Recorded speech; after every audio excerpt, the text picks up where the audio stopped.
Oh, okay then. Oh, okay. If I stop staring, that'd be incredible. Um, all right, everyone, and welcome back from the Ink Up. I believe this is our first streamed tournament this month. I believe last week we had no stream, or 2 weeks ago, whichever one it was. I'm Kyler, back from my extended death, and also with me tonight is. I'm Cytogast. I'm here from my long time of also not doing tournaments. We're here from the Ink Up week 35. This is round 1. This is what teams are these? This is Shark Bites versus Commentator's Curse. Nice. And we are when we're starting off on Clown Blitz Scorch Scores. Oh, good. I'm off to a roaring start. Love this map mode. It always brings out the most interesting. It always brings out Kraken. Types of plays. Yeah, they have to Kraken their snipe, but it might be tough. Or just Kraken basket and get a free push. Right. It's definitely probably the best mode on Scorch, but it's really just about controlling the area. I mean, obviously the area around the basket, but in particular, if you're able to get a nice spot on their snipe, and if you're able to protect the player up there, then it's really hard to push back out of that. I don't know. I'm not a big fan of. I'm not a big scan. Big scan. Thank you, brain. I'm not a big fan of Scorch ever since they took out most of the flanks. Because, like always, with Splatoon 3, as everyone knows, you're basically forced through mid. There is no way to flank. And I do not count bottom left and bottom right as flanks. Fair enough. Because I can quite literally see you from basically anywhere. And we are actually seeing no Krakens, I believe, which is I guess, sure. Very interesting. Even more interesting to me is that there's no crabs in this game either. Both teams are crabless.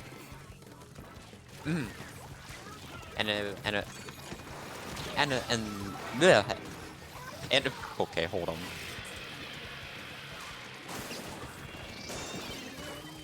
An immediate push here. Seems.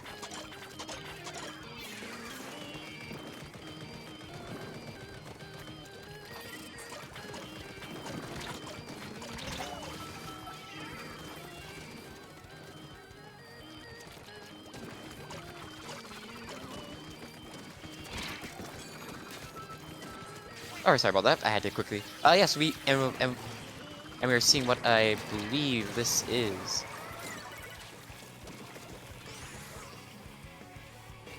Oh, okay, the machine is off the map. So never mind what I was about to say. Down with the machine. But that was a really fast push on the yellow side. They immediately scored down to 17, and there's already there's a whole total of 4 minutes on the clock. A little bit less than that, but still 17 is very safe. We're not even halfway through the matchup.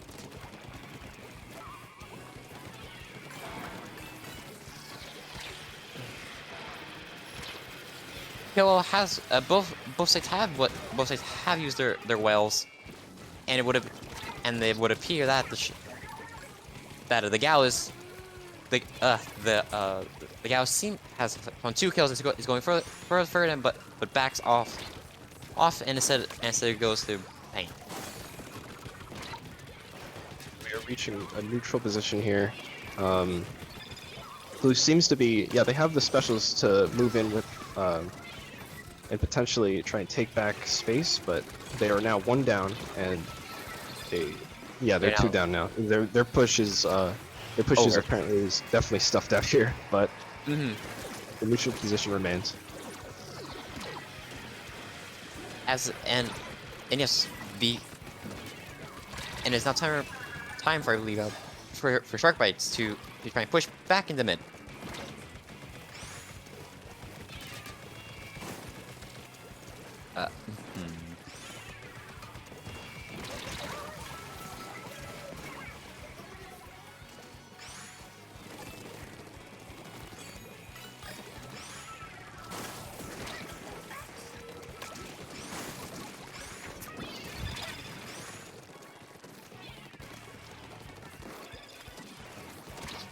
Commentator's Curse here with 3 power clams. That all of their teammates' locations are known by the enemy team, but they still are able to maintain a strong control of mid here. They still have numbers, so they're definitely looking to pop their specials now and move in towards the basket and see if they can get a quick win here. Because if they just score all 3 of those in, then the game's over. Yeah, and it looks like they are going to end his game.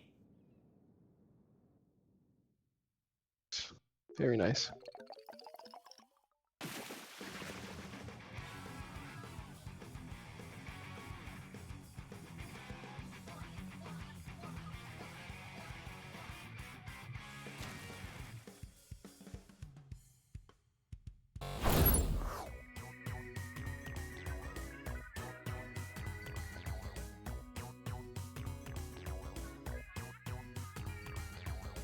Very quick Scorch Clams game there. You don't typically see it go that fast, but once once Commentator's Curse, or I believe, let's see, Commentator's Curse was able to just make 2 very nice pushes and then it somehow able to score in 3 power clams, which is something you don't often see. Very nice game. Yeah, especially with I mean, it's something it's something I'm just seeing with Krakens, but not with none. Of course. And we are heading on to Splat Zone's Mako Mart, which is most certainly a stage. For sure. Zone's Mako.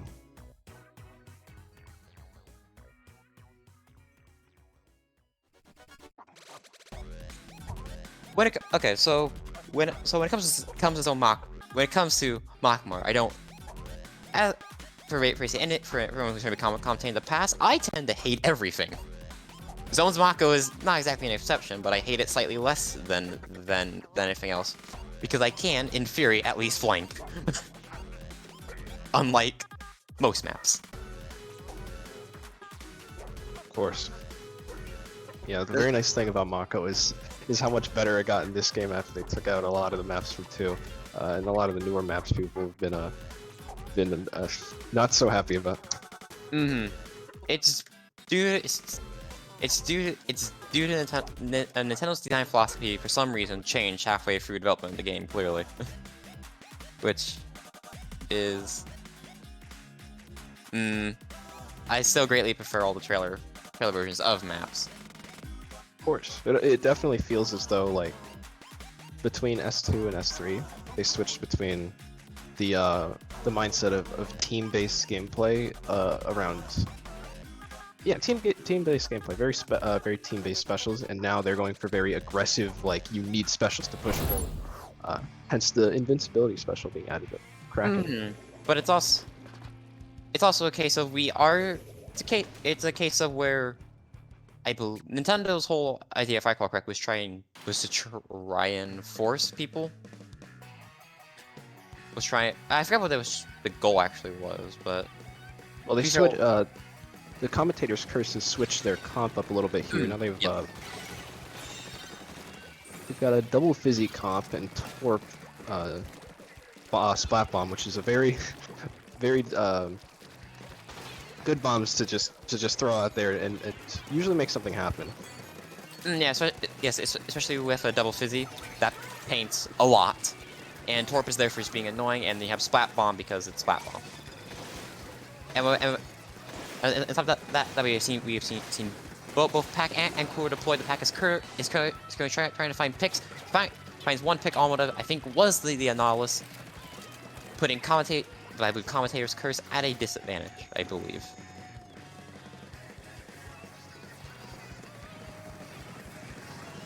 Giving and finding it, the junior and the Nautilus have both gone down on the side of. Oh wait, well, I cannot read. No, that is. I'm not sure which team is which anymore. My brain's blanking. Commentator's Curse is the yellow team here, who's taken back the Splat Zone, and they are now pushing back up into Sharkbite's base once again. Thank you. After receiving a pretty heavy penalty, but if they're just able to continue on with their strong lead that they have here, just completely dominating their plat, then they could potentially see another quick knockout here. Yeah, and currently they're basically almost through their penalty, and we'll be going on to actual score. And that counter is ticking down as we're about to reach into the single digit, meaning Sharkbite has basically one last chance to push and get zone. They managed to do so, adding another hefty penalty to Commentator's Curse. This game is not over yet for them. Indeed, down they are, but they certainly are not out yet. Yet with still plenty of time left on the clock, and still plenty of time to push back in. For sure. I would not consider Sharkbites out of this fight yet. They've managed to take back the zone twice from a very good push on Sharkbites here. Or Commentator's Curse, my fault. But here they are once again, getting very close to knockout. They have only 18 ticks left, but the zone is once again contested and taken back by Sharkbites. The game still continues. And but unfortunately, right after that, right after that, they do go a 2 down and out, and are currently staggered. This is Riot. Sharkbites appears to be having a difficult time getting out of their base, but the penalty doesn't seem as though it'll be enough time for them to have such a patient push out of their base. They need to make something happen now, otherwise the knockout is inevitable. Yeah, and that's game. I will say Commentator's Curse did a really good job of pushing up, of getting control, and basically just holding. Right. So Commentator's Curse would have taken a best of 3 set, but since it's a playoff 3, it'll still be a game 3 here. We'll see if Sharkbites can try and snag a win from under Commentator's Curse for this last game. Yes, and speaking of last game, speaking of which, our last game shall be held on TC Manta Maria, which is no, the block was removed, I think, in TC still. So it is received a minor change coming over from S2, minus widening of street. Oh, and the rail. Forget about that. I think the rail was in an S2. Might have been. Might not have been. I never used it. If it was, I never used it, and, well, I still don't use it. Fair enough. They seem to always put the single-player items that they like to add to multiplayer into less than helpful spots in multiplayer maps. Minus sponges, because they seem to never add those. And when they do, it's in like some weird spots like Haggle. That one Haggle spot. So far, if I recall correctly, the only sponge spot I've actually liked is on Undertow. But that's a conversation for whenever it shows up. Of course. But yeah, when it comes to Manta, it will still minus the block. It'll play out. You'll still have your goals to play it basically almost exactly like in S2, where your goal is more or less get the bunker, and you can still get top left, I believe, by. I think you can jump. No, you cannot jump from tower up there directly. But you have to go over the wall in front of it. But you can still get top left by jumping from tower over the wall, if I recall correctly. Yes, you definitely can. That is a very strong spot to stand on. Almost, I'd say, necessary for certain teams, because on Manta, there's, of course, their perch that they can shoot you from. The top left, they can shoot you from straight up their ramp. From streets, very dangerous, so jumping up on the top left is very important for pushing. Right, because Manta does seem to have... Because despite being small, assuming you ignore, like top left and grates, Manta does have a fair amount of uphill pushing, especially when we're getting through their street. And we're seeing, I believe, what is that? That is Crack-On Roller? I believe that is. Crack-On Roller and Tri-Stringer on Sharkbites. Oh, I didn't even notice the bow. The Crack-On I can see despite its nerf, you can still just about tower cheese with it, and that is, and that there's commentator's curse getting an incredibly strong start with free down going down on the side of shark bites. And the Kraken rollers already invading their street. They already have a Kraken. They're looking to maybe get a sneaky Kraken in there. Whoa, that was a kill. I have never seen a roller do that yet. Yeah, this roller spot is just killer for shark bites here. They just cannot move in. And yeah, and especially with Kraken is now in their court and is going for the shot on the wall against the assist. I'm sure game. In my opinion, that should have been a direct kill, but yeah. And a commentator's curse is looking to already knock this out, but unfortunately they go 2 down. One jumps the tower, and there is now a tri-strike coming in. Tri-strikes. And at this point, it's just a T-Tech left Holder Street is gonna strike, but the junior has jumped in behind the into the enemy's core and is finds a kill. Does find a kill off that, putting Shark Bites two members down as compared to commentator's curse is 1. Shark Bites is going to have to get these players out of their base very soon here, because even though they stop the push, they still have to clear out their spot and then start pinning for their specials so that they can take control of mid. Indeed, but the try has pop cooler and did find a pick on the heavy and finds another one. And the try is now, and 2 of them are well, it was just, well, the try, I believe there was 2, but only the try really pushed up along to the junior to actually find a pick on the try, and getting some, I say decent RNG on that shot, actually doing a bit of fall-off damage to it. Interesting. Shark Bites tried to push into mid here, but they seem to be getting shut down a little bit, but now Commentator's Curse has one special that they can use. But that special went down. The junior is now down, and Shark Bites is 2 up from Commentator's Curse. And the Shark's gonna try and find another kill. Finds the found the kill. I'm very impressed as to how that ended up working out. But their push seems to be over now that they are 2 down, and Commentator's Curse might try to just take back the zone here, or you know, the zone of control. And push Shark Bites back into their base so that they can push again. Unfortunate. That is unfortunate.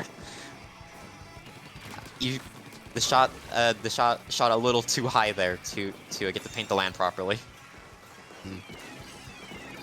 But yes, it is now mid is now back in control of Commentator's Curse. Trick has come out from the side of Shark Bite, attempting to get back into mid, but Commentator's Curse is doing a really good job of getting the picks and just keeping them more or less locked out, because at this point because at a lead of, I believe that is 2, they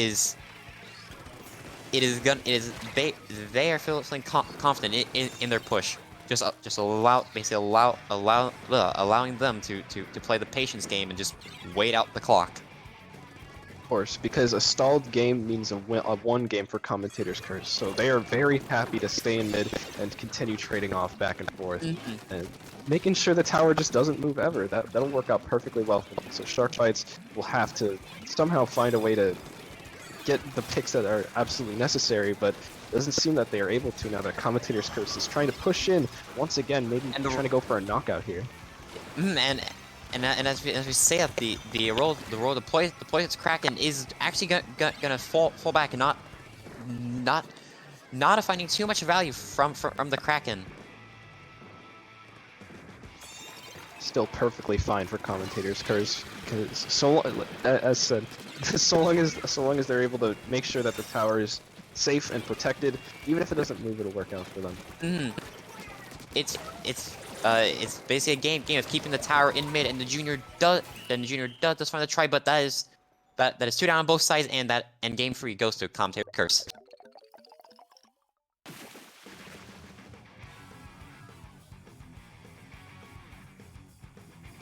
A nice clean set for Commentator's Curse here. They really just They really managed to get really quick advantages here. Even in the last game where it wasn't a knockout, it was still pushed down to 2, like, very fast. Within the first minute and a bit, I believe, if I recall correctly. But yeah. But yes, with that, that concludes our first round groups. We shall be back shortly with round 2.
Okay.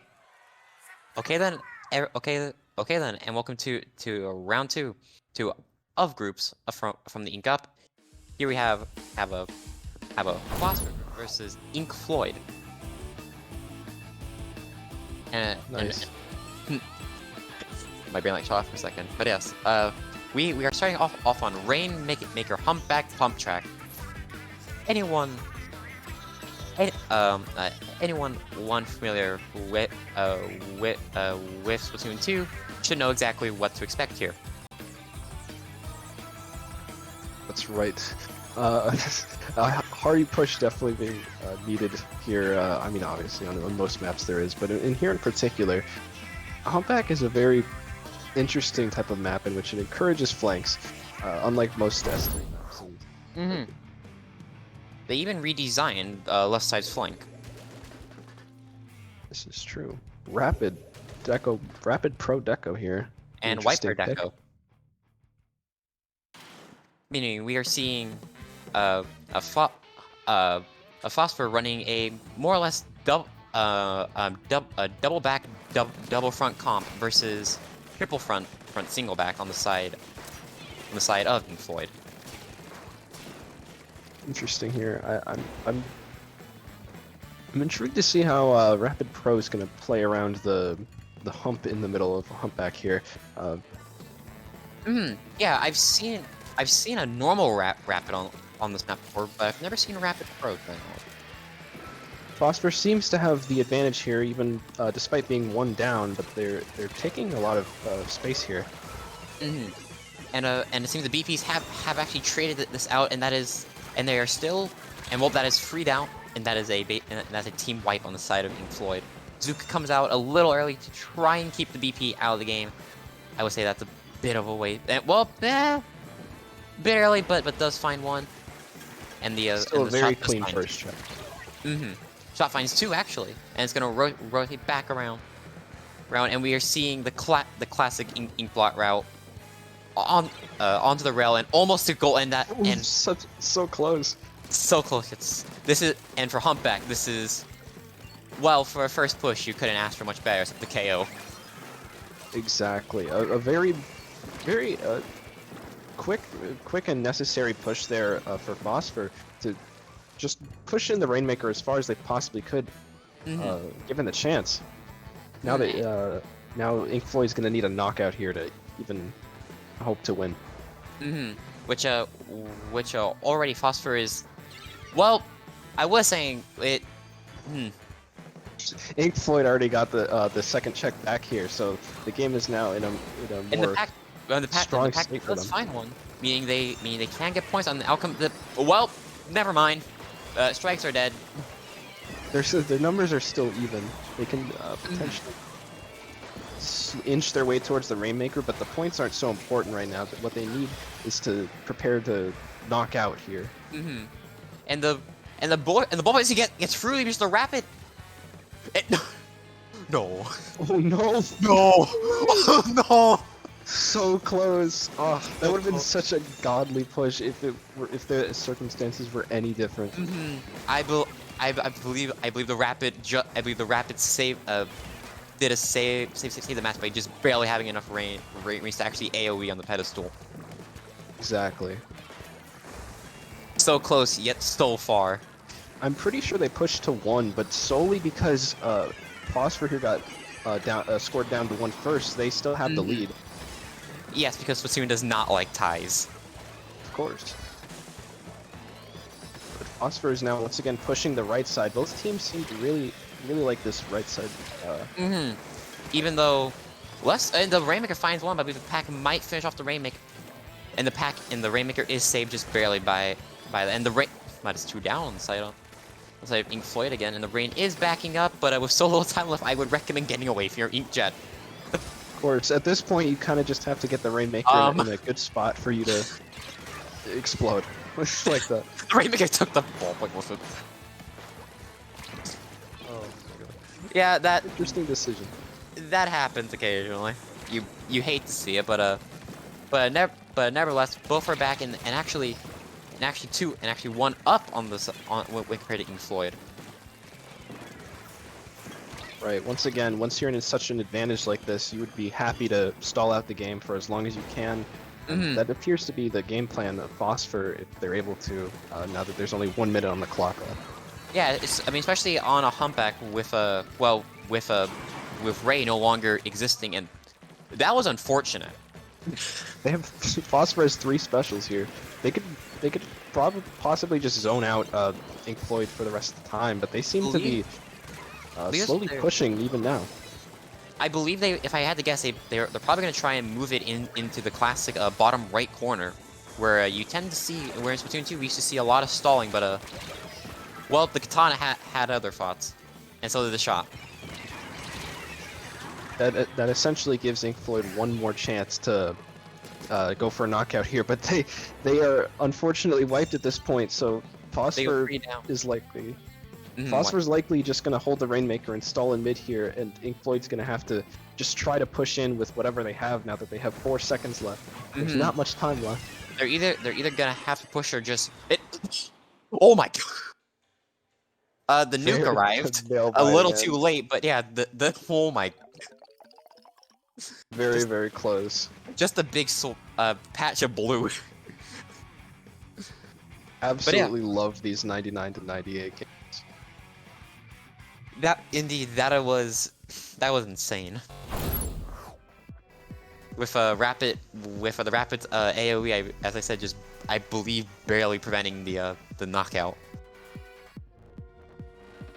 Very true. The Rapid Pro seemed to be a pretty decent pick for their comp at that point, considering the range was a big help, especially in that last section. If it were any shorter, I think the knockout, the counter knockout would have definitely happened there. Yeah, because because they were 2 down, and the BP was kind of a little too, and the BP I think was a little too far to do much, or BP was just off spawn. So it's just a Rapid, which was able to barely clutch them, holding on to the lead. But with that, we were heading on to oh no, we were heading on to Clamlet Brine Water. Well, sit tight, everyone. We're probably gonna be here a while. This one either ends really fast or not at all, or not. We'll be stuck here in that case. Either way, Brine Water's pretty good at really pointing out any what's it called? Glaring flaws in your team's composition, or where they stand. I'm not entirely sure what that's called, but overall, like positions. Positions. How your team plays together and where they are standing. It's very important on Brine Water, considering how very strict it is on the objective line. Yeah, because as mentioned earlier, Brine has not even borderline, has no flanks. You have one way to reach objective, more or less. There is, I believe, the rail, if that exists in this one. I think it does. Looks like it, yes. But even then, anyone with an eye would see that coming. So I don't count that as a flank either. And we are seeing the Wiper Deco is back. Both teams, Phosphorus run their same comp, but Ink Floyd's actually bringing out the Roller. Interesting pick. And the Rapid is already pushed up, trying to find a pick, but so the BP does find the counter pick. A little bit too aggro for the opening play there, especially coming from a Rapid, but was worth it. Was worth a shot. No, Ink Floyd's just taking the space that they've earned in mid. Phosphor seems to be just throwing their specials at them, trying to get them to move back into their base. Both teams have a decent amount of specials. We'll see if we'll probably see. Oh, 2 down on the Ink Floyd. Ink Floyd leaves a pack and a bubbler, and that's 3 down on the side of Ink Floyd, meaning his Phosphor's turn to push in. We're seeing all the specials come out, and two balls have gone in. And that is 2 down on the side of Phosphor yet again, and the Crab is here too. A very quick push there. That was incredibly fast for Phosphor there. They saw that they were Ink Floyd was 2 down, and they immediately just went in and scored all the clams that they needed for a decent lead here, and they're still scoring. Slowly, but still scoring all down to 24, which I don't think the ball's gonna make it in time, but yeah, that could have almost been disastrous if that ball got and getting down to 4 on this map so early on is not fun. Very true. Because of that, I'd say Ink Floyd is definitely not out of this yet, though. 24 is a good lead, but if they manage to play off of their specials that they have here, then they could potentially They can definitely take back. But I will say well, the pack does find value, but I think it being used solo was not the best idea. In my opinion, it definitely would have been better to wait for missiles. The specials are very, very important here at this point in the game. We're about halfway in, and it's still pretty even, but Phosphor still has that really strong lead that they're gonna try and just hold. This And point. the pack does find the missiles does come out. It actually finds two on the side of Phosphor, but that's actually free down, leaving just the pack. So and the BP is one climb off, but just huh? Interesting survive from the BP there, able to score 1 power climb in. And they actually jump. Oh no, they did not jump. I don't know. They look like someone jumped, but apparently they did not. They probably jump to those beacons over there on the right side so they can get ready to make sure that Phosphor doesn't immediately counter push on their ramp. Yes, that is definitely smart, and the splash is backing out of the situation, but still that is only this is only 80 to 24, which is not what you want to have right now, especially if we're going into basically the final quarter. I think is the correct math. About the final quarter. More. Definitely the final segment of the match. Ink Floyd's definitely going to have their last chance to be able to score as many. Oh, that curling bomb death, unfortunate. Unfortunate. Their last chance to score as many points as Foster did. But Ecker and Phosphor is just taking it slow, and the Rapid does jump out. The team will be mostly regrouped and ready to defend this. The missiles come out, and the Katana's gonna try and make its way in. The bubble comes out and just barely the nice pick. The splash finds the ball and prevents the score. Great double that Splash just had. Able to defend the basket from the push, and now Ink Floyd has only a minute left to try and take the lead. Bomb death. but the Rapid does get another one. Yeah, and the pack has been popped while holding ball, and sure, there's things happening. I don't even know what's going on at this point. Both teams are continuously trading back and forth on Phosphor's ramp here, just trying to make something happen and trying to get enough players down so that they can collect the claims they need. Right, and the shot is holding tri-strike, and that was a very near miss from the roller. The strikes come out, throwing all three into the same spot, trying to find something. The shot does push up, but I think it might be a little for nothing as they do go down, as two have gone down, and that is a wipe out on the side of Ink Floyd.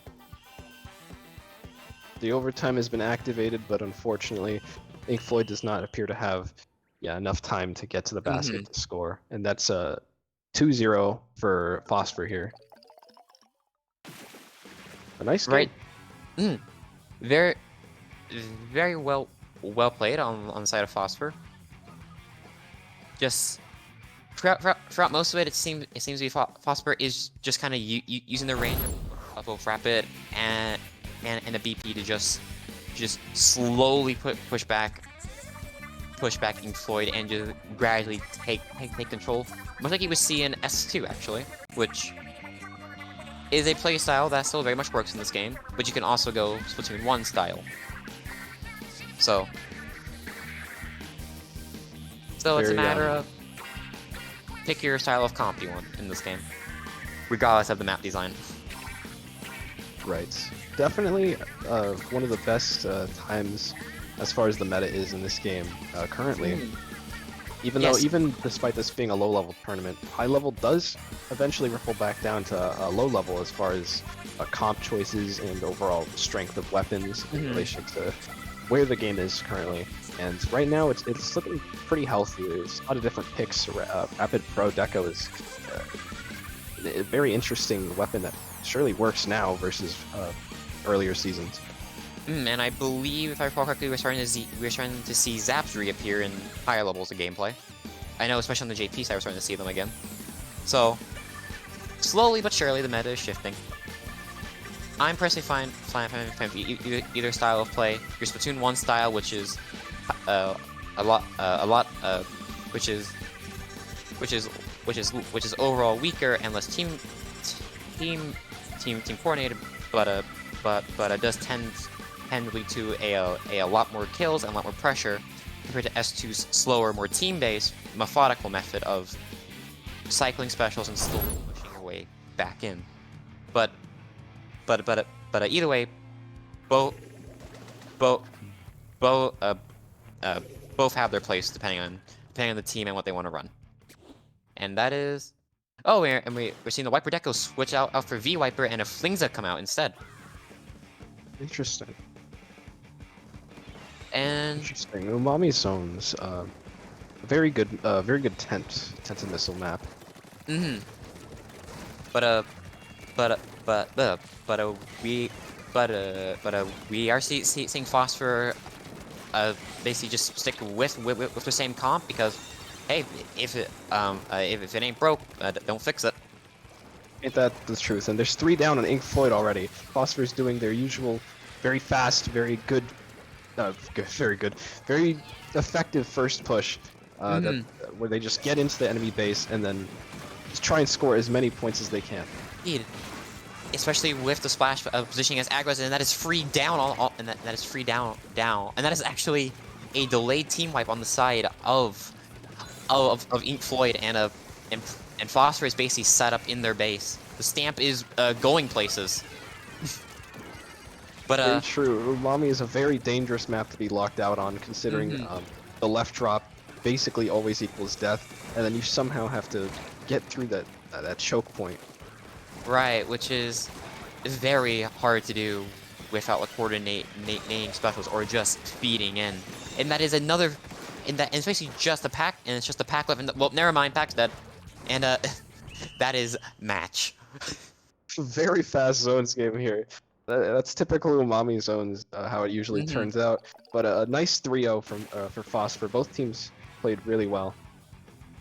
Yeah, definitely. I said Phosphor playing to basically the strength of its comp.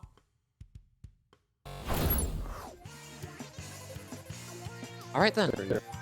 Then and once again we shall be back shortly with our, I think, final round groups. Yep.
Okay. Okay then all. Okay then all.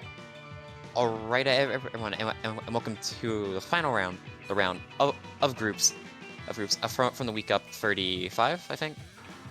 I'm bad with numbers. Okay. Yes, and the and for our final group match, we have oh god, yes, Coastal Squid Surf, Jesus Christ, words work, and Honeycorp, yes, those two. My brain totally did not forget. And we are starting off, and our first map we are starting off on is TC Hagglefish. TC Haggle. What do you think would be a good rollout for either of these teams to do on TC Haggle? Well, for a start, as is relatively standard to run, since it's a relatively standard one. I would go with would be, you know, Splash and BP. Then you can have, like, you could say, for example, and you can have, let's say, a Tri-Strike weapon come in to fill out, and you could, and I wouldn't say maybe Bubble. If not, probably Zap. I would say it would be fine for bringing out stuff, because you have a lot of bombs. Yeah, I could definitely see Bubble, especially on that right check, at least to get close enough to the top right to clear that section. You need a little bit of time. That'd be helpful. Alternatively, Wiper Deco would also be fine because beacons are always good. Of course. And we Huh. So it seems Squid Surf ran the comp I wish I had in the back of my head. Minus the leader. And we're seeing a brush come out from the side of Honey Incorporated. My bad, not Incorporated. Incorporated. We're seeing the usual playing around the flanks here at the beginning. Very stalled. Oh, hello. Goodbye. Beginning of Hagglefish. One down. And a cooler comes out, meaning it is time. Meaning Coastal Squids can actually get a push going as they found 2 picks in their and Honey is slightly staggered. I would like to note this is honestly one of the best layouts for this map. It's a TC layout because flank isn't jump over the grates. Yes, the flank is very interesting to play around on TC in particular because of how even it could be for both teams to play on both flanks. Right. In my opinion, the flank could definitely do with some widening, but beyond that, I think overall this layout is one of the best. Of course, 2 down on the side of Coastal Squid Surf here. Honey Corporation seems to be just pushing forward before they get on the tower here. And the Zaps actually looking, I think, to get another cooler, because in the current patch you can actually have cooler for up to 19 seconds. Fun fact. Yes, especially after the cooler buff, we see a lot more teams running it. And now it's very easy to grab. Nice buffs for cooler. Because Zap can farm a cooler after about 7 seconds, even if they still have buffs, and the cooler is, yeah, even if they still have buffs, he can farm another one in 7 seconds. It's 3 down on Coastal Squid Surf. Honey Corporation is just all pushing up on their plat here, just immediately taking the space. Which is definitely what you want. And what a fight that was. And the leader finding 2 picks, going for the third, but hits the block instead. Very good shot hit by the leader. Completely snuffed out their push there, and we are now reaching the another stall type of point here on Hagglefish. Yeah, especially as both teams are more or less trading off members. Crab has been used, and that is 2 down on the side of Honey Incorporated, and it's now time for Coastal Squids to get their push going again. This is one of those maps where it is very slow, just due to the layout. Of course, go on. Especially because of that top right, it just really making it hard to push past that section, far right side of the map. It has very similar to Starfish Main Stage in S2, where it is very slow going for a good portion of the map. Of course. But once you push past that particular section like they just have, the game seems to speed up really quickly between either the attacking team winning or the defending team winning. And what a shot from the leader, taking right at the ball point. Yeah, because once you're past the first couple of checks, you are free to just go into the top right, and the brush finds one, finds two. That's free down on the side of Honey. Yeah, they made a really good play off of that wipeout there. That wipeout was pretty dangerous for them, but they played around it really well. Mm-hmm. Yes, and actually, Honey is coming back with two specials, using one early, and well, the brush finds one, but does still get it picked off, which isn't the worst thing that it could have happened, but not really what you want right now. Yeah, trading is not advisable in a stage like this, and especially Hagglefish, it's really easy to trade. Very nice double there indeed, the splash. a couple of very clean kills from the splash. Can he make it a triple? It appears not. What is the T-Tech actually gets a pick back. Corner? Interesting. And we're going to play safe, maybe pop their crab here on the 10th. Yep, they are using as we're going into the last 30 seconds of the match. As Honey is trying to get another push going. However, they do go one down. That one down is definitely not going to be too good for them, especially since that's their only shooter on the team. Their pink's going to definitely suffer from. Mm-hmm. And it's currently a 2v2 with the BP landing back on the tower, but the Tri-Strike's coming out, going to push him off tower. Is going to stall it out, and a pack is now, I believe, and the pack also got. Wait, nope. Pack was deployed, but it is an all-out team fight in that corner. Those strikes being popped a little bit too early from Coastal Squid Surf. Now Honey Incorporation's able to stand on the tower during this crucial time, and they're just trying to push it. A nice go for the shot. They might be able to flip it as one dives in the shot. Shot versus Zap. They do find the kill. It's currently looking like they might just barely flip this lead. A very good trade for Coastal Squid Surf. It's gonna be incredibly. They come back with Cooler, and the lead is taken. Incredibly close ending there. I believe that if I had to say, the Cooler definitely helped. The Cooler was definitely crucial there in that last moment, and just when it's tower control, especially on a stage like this where they need to push that right side, holding those strikes until the very last moment is absolutely crucial, because popping them too early causes just a little bit of time for the enemy team to actually stand on the tower. Indeed, it might have been a better choice to wait until they. They probably would have been better off waiting to have their team a bit more in position to get that from the strikes, or alternatively they could have just held them to a second check, because even if they get the second check, they still have a bit further to go to lead, meaning there's still plenty of time to defend tower and prevent them from taking lead. A nice comeback though. Very nice. A very intense ending. And with that we're going back to Scorch Gorge for Rainmaker. Oh, there's great potential here, I'd say, to maybe see a set that will not go 3-0. Yeah, because Rainmaker Scorch, I don't like Scorch Gorge. It is, I would say, if I had to pick a combo I like playing, it would definitely be either TC or Rainmaker.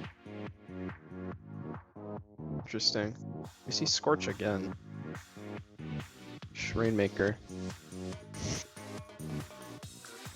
Assuming they're keeping with Zap, there is potential for getting a very quick breakaway by going left side across grades, but I think even with Cooler we won't see that. It just going left is incredibly a situational thing. It incredibly is, but the thing is, that's what most teams would think, and at this particular type of tournament, this low-level tournament, I think the left flank is going to decide the game, honestly, here. How good the team that does it will do it, and if the enemy team will be expecting, because that could be a very, very easy check to get. And then once you get an easy check, it's a pretty dangerous push without check to in their port. Once you have that down. To be fair, because to be fair, there is also bait potential by switching up from going left to right, because that is a very easy switch to make. Very interesting plays can be seen here. Metagaming the metagame of maybe I'll go left, maybe I'll go right. That's why we love Scorch Rainmaker. It's a matter of getting inside the enemy's head. And we are still seeing the zap. We are seeing a V Wiper come out. And Kraken. Nice. Our streamer is crying. Heavy Deco coming out. And there's yeah, as stated, there's zaps on both teams because Cooler right now is just an interesting weapon to try, especially with, well, I mean Zap, but basically Cooler. It's slowly rising, and that's actually gonna be free down on the side of Coastal Squids, meaning this is his chance to push. They are actually going to go left. Interesting. They wanted to, but I believe the heavy might have just stopped. The heavy's in mid. Yeah, once you're on those grates, you have to make sure no one's gonna shoot you, and if they are, then you cannot go that way. Correct. And the heavy does have Kraken. They have Kraken, Stamp, and Tri-Strike, so they basically have two specials. Because Hammer now doesn't that kill. mid's cleared. Of course. Now that mid's cleared, if they're able to get a Kraken on the left side here, they could just push the enemy team back while they get the checkpoint. No checkpoint though at this point. They were able to stop it. Very close, but they actually, yeah. Kraken comes out. They are gonna try and force this pop. I don't think I would have used Kraken for that. You could have potentially have gone further with it at a later fact, but it's at least check broken. Of course. Yeah, they were winning the contested pop there, but still the check's been had. One team has it. And actually, Honey Incorporated is still 2 down. One just came back. Which means there is still potential for, and Trazuka has been popped, meaning I think it's probably not the best time to push, but I think I believe Coastal is giving up a little too much ground in mid. So we could see how this might come back to bite them. They are just might really far back. Even with Cooler, they're not really getting a lot of value out of it, and never mind, the heavy just put in the work. Very clean.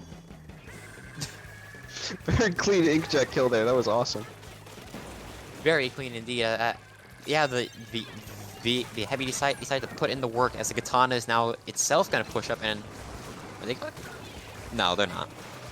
Unless, well, they might because at current Coastal Squids has basically their whole base painted, and something happened. The Rainmaker has died, and that means that their entire push is snuffed out because you cannot get points if the Rainmaker is dead. But Heavy does have Kraken once again, meaning they, yeah, I believe the Heavy still wants to go for it, but I don't think it's advised. Yeah. As you can see, someone is sharking, waiting for them, going for it, but gets tag team at the last second. An interesting pick there. The Heavy really, yeah, the Heavy really wanted to push left there, but they were just holding Kraken, and that was just not a good Kraken spot. Very good points though. 29 is very nice on Scorch. Indeed, and the Brush does have another caster and I will say when it comes to Honey, they are actually taking this match a lot slower than they probably should, given their comp, being they have a BP and basically two shooters and a Brush. You might, with this comp, you want to be playing a bit faster.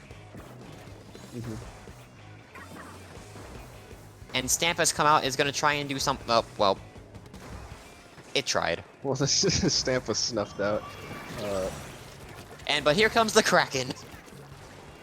Yeah, with the Kraken, they have. There's a Kraken on the enemy team. They're gonna just stop the Rainmaker there. Yep, stopped it in one fell swoop in the last minute. Meaning very crucial Kraken there. Meaning we are seeing Coastal Squid still holding with a free down the side of Honey Incorporated. My husky is yelling. trades here seem to be entirely based around who has cooler and who doesn't. Since the yeah, the trades are usually in favor of course, of the team with lead and check right now. But here comes the Zuka. It's gonna, and here comes the Zipcaster. It's gonna try and find something, but the Heavy instead finds him. Everyone on Heavy Honeycomb finds Incorporated is just running towards the Rainmaker, trying to get the pick that they need in those last 12 seconds. The Heavy is gonna camp the landing. I'm pretty sure the BP did not have drop roller, which I am not used to not seeing. A lot of, and the brush is So close. That ending was something. That was incredible. Everyone on Honey Corporation was just gunning it towards the Rainmaker. And so then, with that, we are heading into our game 3, which will decide the victor. And I've just noticed one of their names. I don't want to talk about it. The set's 1-1. Honestly, this last game could go for either of them. I do agree with you though. Who was it? It was Blue Team, who is Honey Incorporated. They were moving pretty slowly for being in an advantage state. Certain parts of the game there. But I should note we are heading on to our final round of groups. Will be Clamblets on Manta Maria. One of the only combinations to have no changes whatsoever. You still have the block, and you still have everything. We're ignoring Street being widened because that is, well, a given the redesign of the whole map. But Manta Maria Clamblets have remained relatively unchanged from S2. And for good reason. It's a good map. Especially now with the way some of the specials work. Missiles are not as powerful here. Missiles are not as powerful in general due to their cooldown, but still can be used, but we don't see them much due to the nerfs and all that. Of course. Honestly, the main reason we see missiles at all right now is because of Wiper Deco. Which is basically K-Shot. Minus a bomb. True. K-Shot with no bomb. I'm wondering how the Kraken play is going to be here, because we haven't seen these teams play him yet, and it seems as though they know how to play around Kraken pretty well. Yeah, this is definitely, if you're going to Kraken choose on any map, this is it. But even then, you can get pushed off pretty easily. Oh yeah. You could just get shot off, that'd be unfortunate. Because I believe, once again, a previous scrim I played against a team where they ran Kraken here, or was it open? It's either scrim or open, and that's using my call out against Kraken and push it off the map. Because Kraken is hard, and well, speak of the Kraken, it is here on 96 Deco. It's best combo, and we're seeing triple shooter Wiper, so they are, so Coastal Squids are actually having a pretty aggro comp. Despite the Zap and the 96 being slower, more supportive weapons. Now, the heavy deco from both teams has been done away with. The one has been exchanged for a 96 gal, which is an interesting choice. Well, but dead. So we shall find out about that at a later date. But still, that is 2 down on the side of Honey Incorporated, and the Wiper is just I believe the Wiper is just running around with its mobility, running right past the bomb and running past a brush and a bomb, but getting picked off by the well, never mind, it's dead. And they still score as the Zap just runs in itself. And Kraken. A very fast push, a very efficient, I guess. Efficient at getting something done. They scored 1 power clam in, but that's basically just 10 points. It's the lack of clams that definitely hurt that push more than anything else. Of course, and now Honey Incorporated has a pity clam that they can use on their next push. Plus whatever they find in mid, meaning they can there is someone in their bunker. That was It just went for it again. That was too close for comfort for a Honey. Hello. They're just going in. They are not stopping with their push. They are. Wow. They're just staying in their street. And the gal does find one. And running for the ball does score it, bringing them down to 70. Coastal Squids was going to score that power clam no matter what. And the shot is scoring in some follow-up. They are... Coastal Squids is just dominating on their street. Just keeping them watching their backs constantly. Right. Not even too many points were scored. They were just going for it continuous. Which... It worked out, though. Which is definitely feeling like... Which is...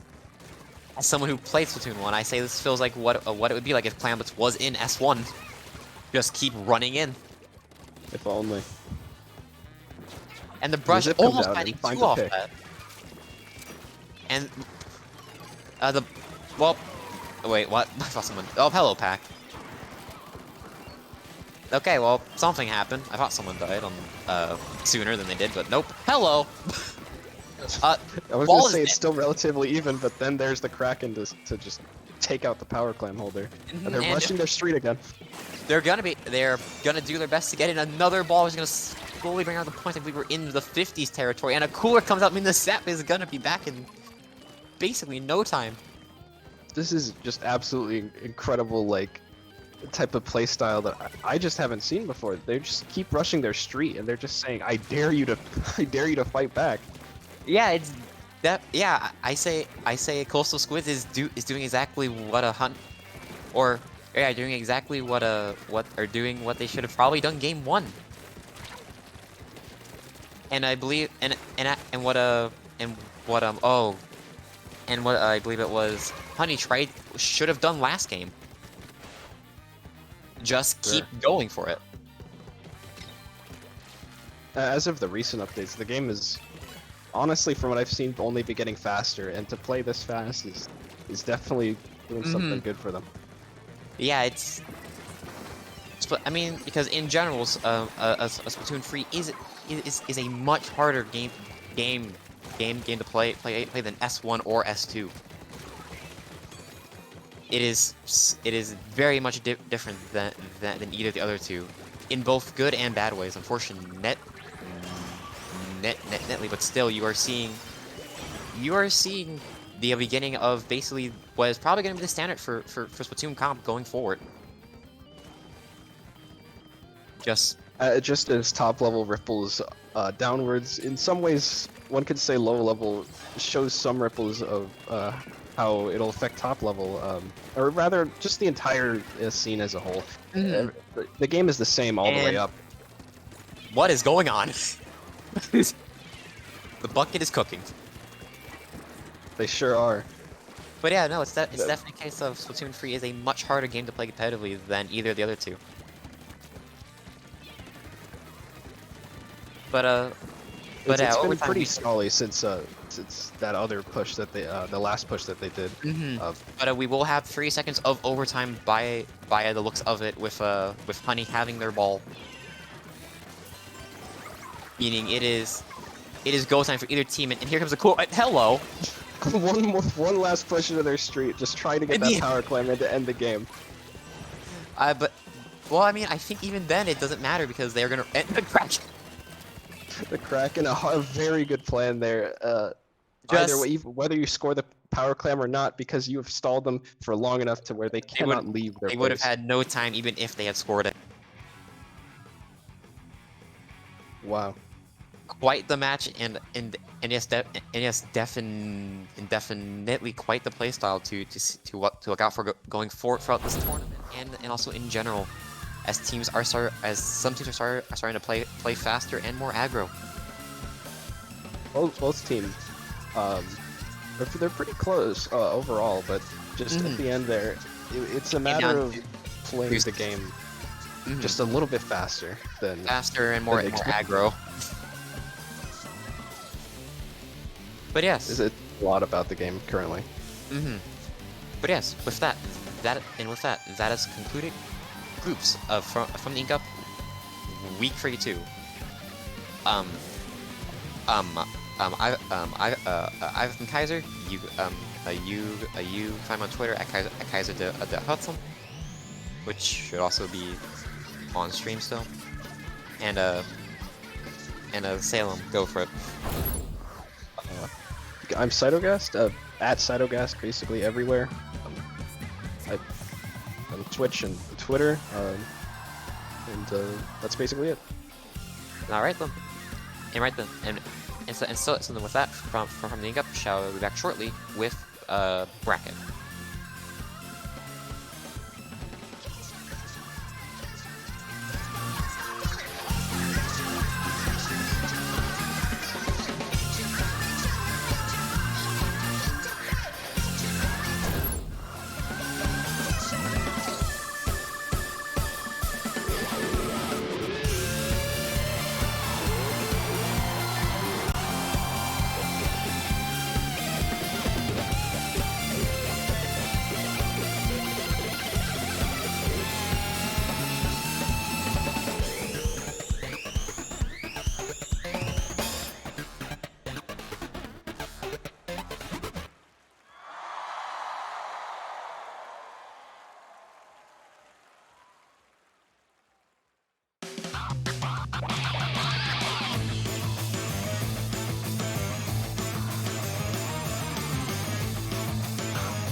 Hello and welcome back to From the Ink Up. I'm Weef and I'm joined here by Fire Corey, and we are leading you right into Gold Bracket.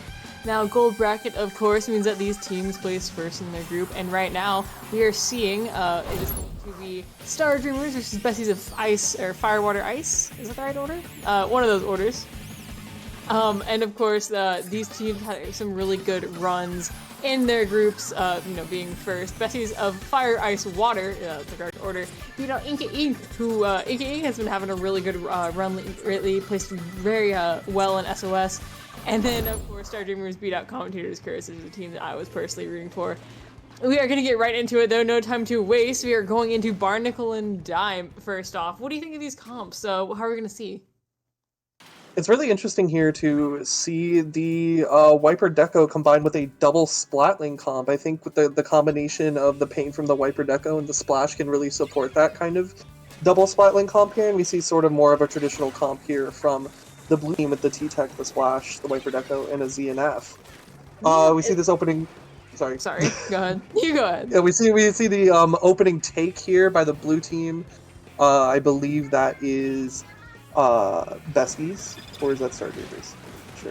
I believe that Besties is the yellow team out here, who is currently taking quite a comeback.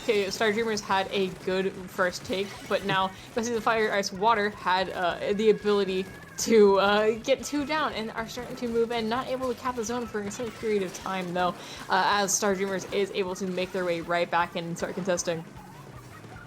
Yeah, the zone is very back and forth here, kind of just being held in this neutral state. We're just poking back and forth. We see the strikes coming out from the T-Tech here, able to cap the zone here, kind of locking the Zimmy in zone. They're able to get a pick, though. The missiles are coming back out to counter the strikes, and one of the missiles gets taken out. We see the Crab getting chained after that. Crab might get this pick here. It does.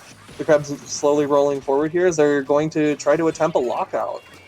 Yeah, definitely. They have gotten their foothold in. The missiles are going to push them out a little bit, but their hold is strong enough that I expect them to be able to stay here for a little bit longer. Tri-Strike's also coming out, and now Star Dreamers is all out of specials for them to push back in with, though they clearly are going to be able to get more right away. That is going to be the cap almost going to them. There still is a bit of contention in mid, though, as these teams duke it out, and Star Dreamers finally gets the cap. We see the Crab go down here to the Splash. We do see the missiles coming out of the side of Star Dreamers here. We see a jump coming in. We see the T-Tech trying to bomb that sort of stack area over there. The missiles just keep coming back and forth between these Wiper Decos. As a Wiper Deco player myself, I know that you can get a lot of missiles on that weapon despite dying like 10 or 11 times a game. That Crab is going to get so much value out of that. They get, I believe, 2 picks and 4 Star Dreamers out of zone, getting the cap themselves, and are starting to get their way into a good push. Is what I would say. If Star Dreamers does not get them 3 down here, they are able to finally get that solid cap back yet again. I say finally, but it hadn't been that long. Star Dreamers able to make a very, very quick response to Bestie's ability to push in, and now their penalty is almost over. 2 down on the side of Besties, and now they're just gonna be able to push it even further with hell raining loose from all these tri-strikes. Yeah, that was a very great stop there, and he'd be able to take that zone now, and they're in a very dominant position to control this game.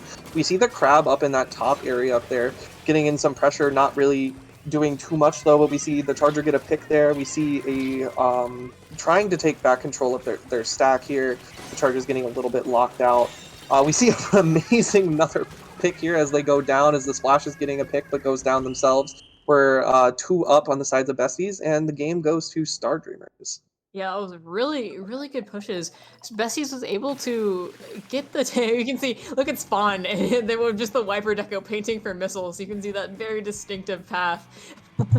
Yeah, and their missiles were so instrumental at whenever they started to get locked out by Besties, they were able to pop missiles, pop those 2 sets of tri-strikes that they have to move them back out, and just able to capitalize on that really, really well. And that's, I believe, what brought them back to victory, is their amazing work coordinating their specials on defense.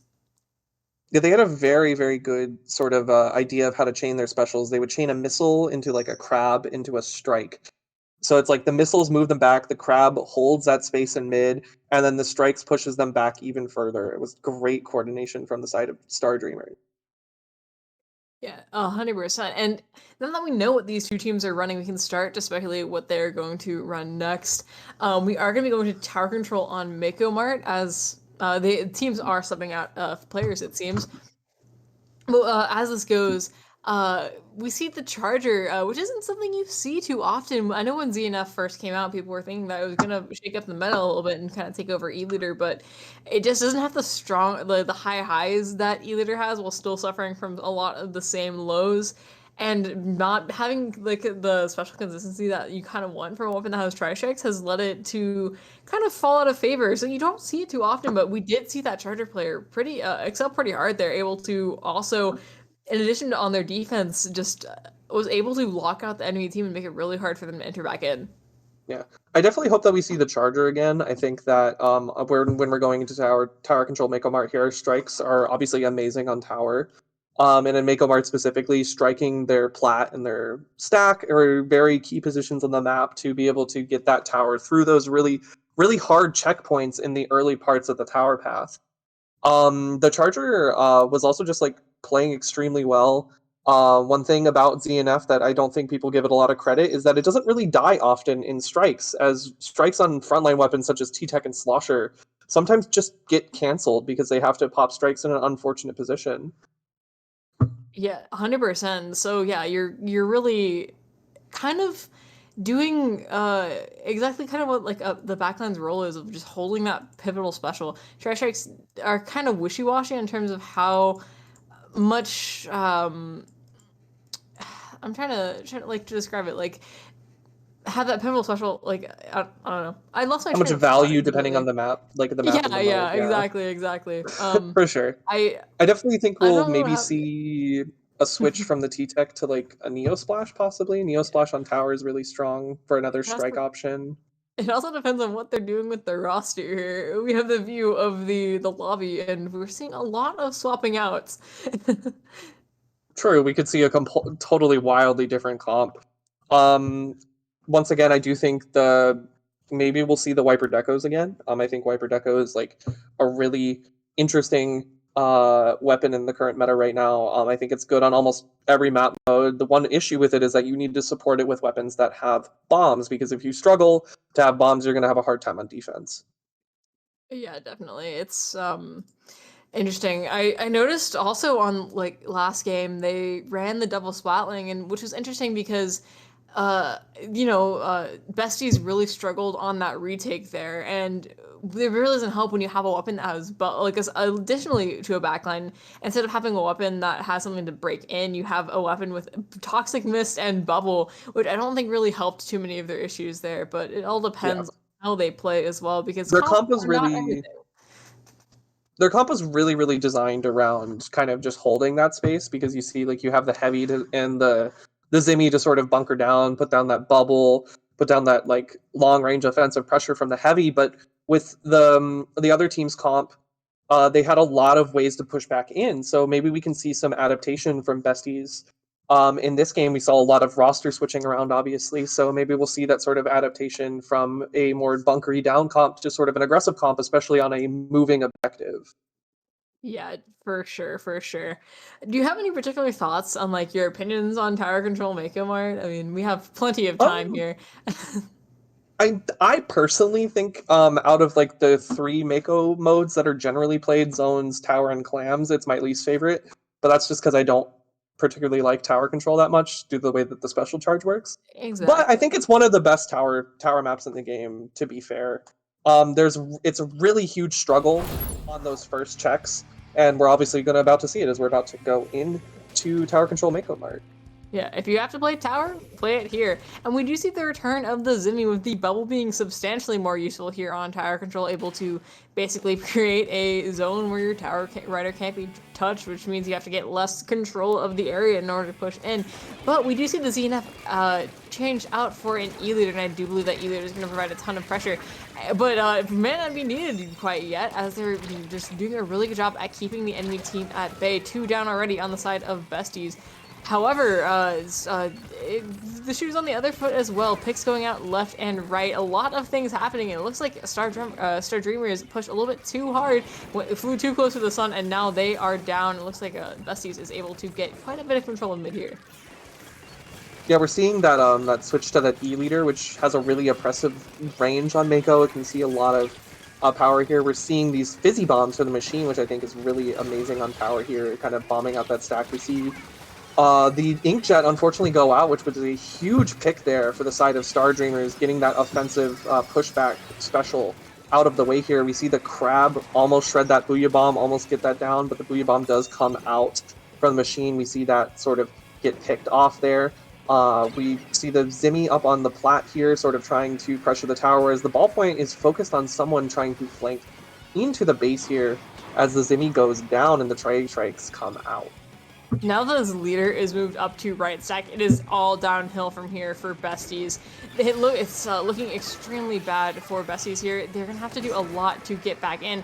With the picks coming out from the leader, the Booyah Bomb coming out, specials being coordinated, it looks like it's just having a really hard time just breaking back out. And tower control of all the modes is certainly a snowball. Past this third checkpoint, they have 9 ticks left before this game goes to Star Dreamers. It looks like they are able to hold them back for now, but the E-leader quickly did not go down in that exchange, meaning that they are going to be able to hold a lot of mid by themselves. Besties can't just run back in, paint mid, and go all out here. They have to watch out for that leader and all the teammates that are certainly going to be jumping into them.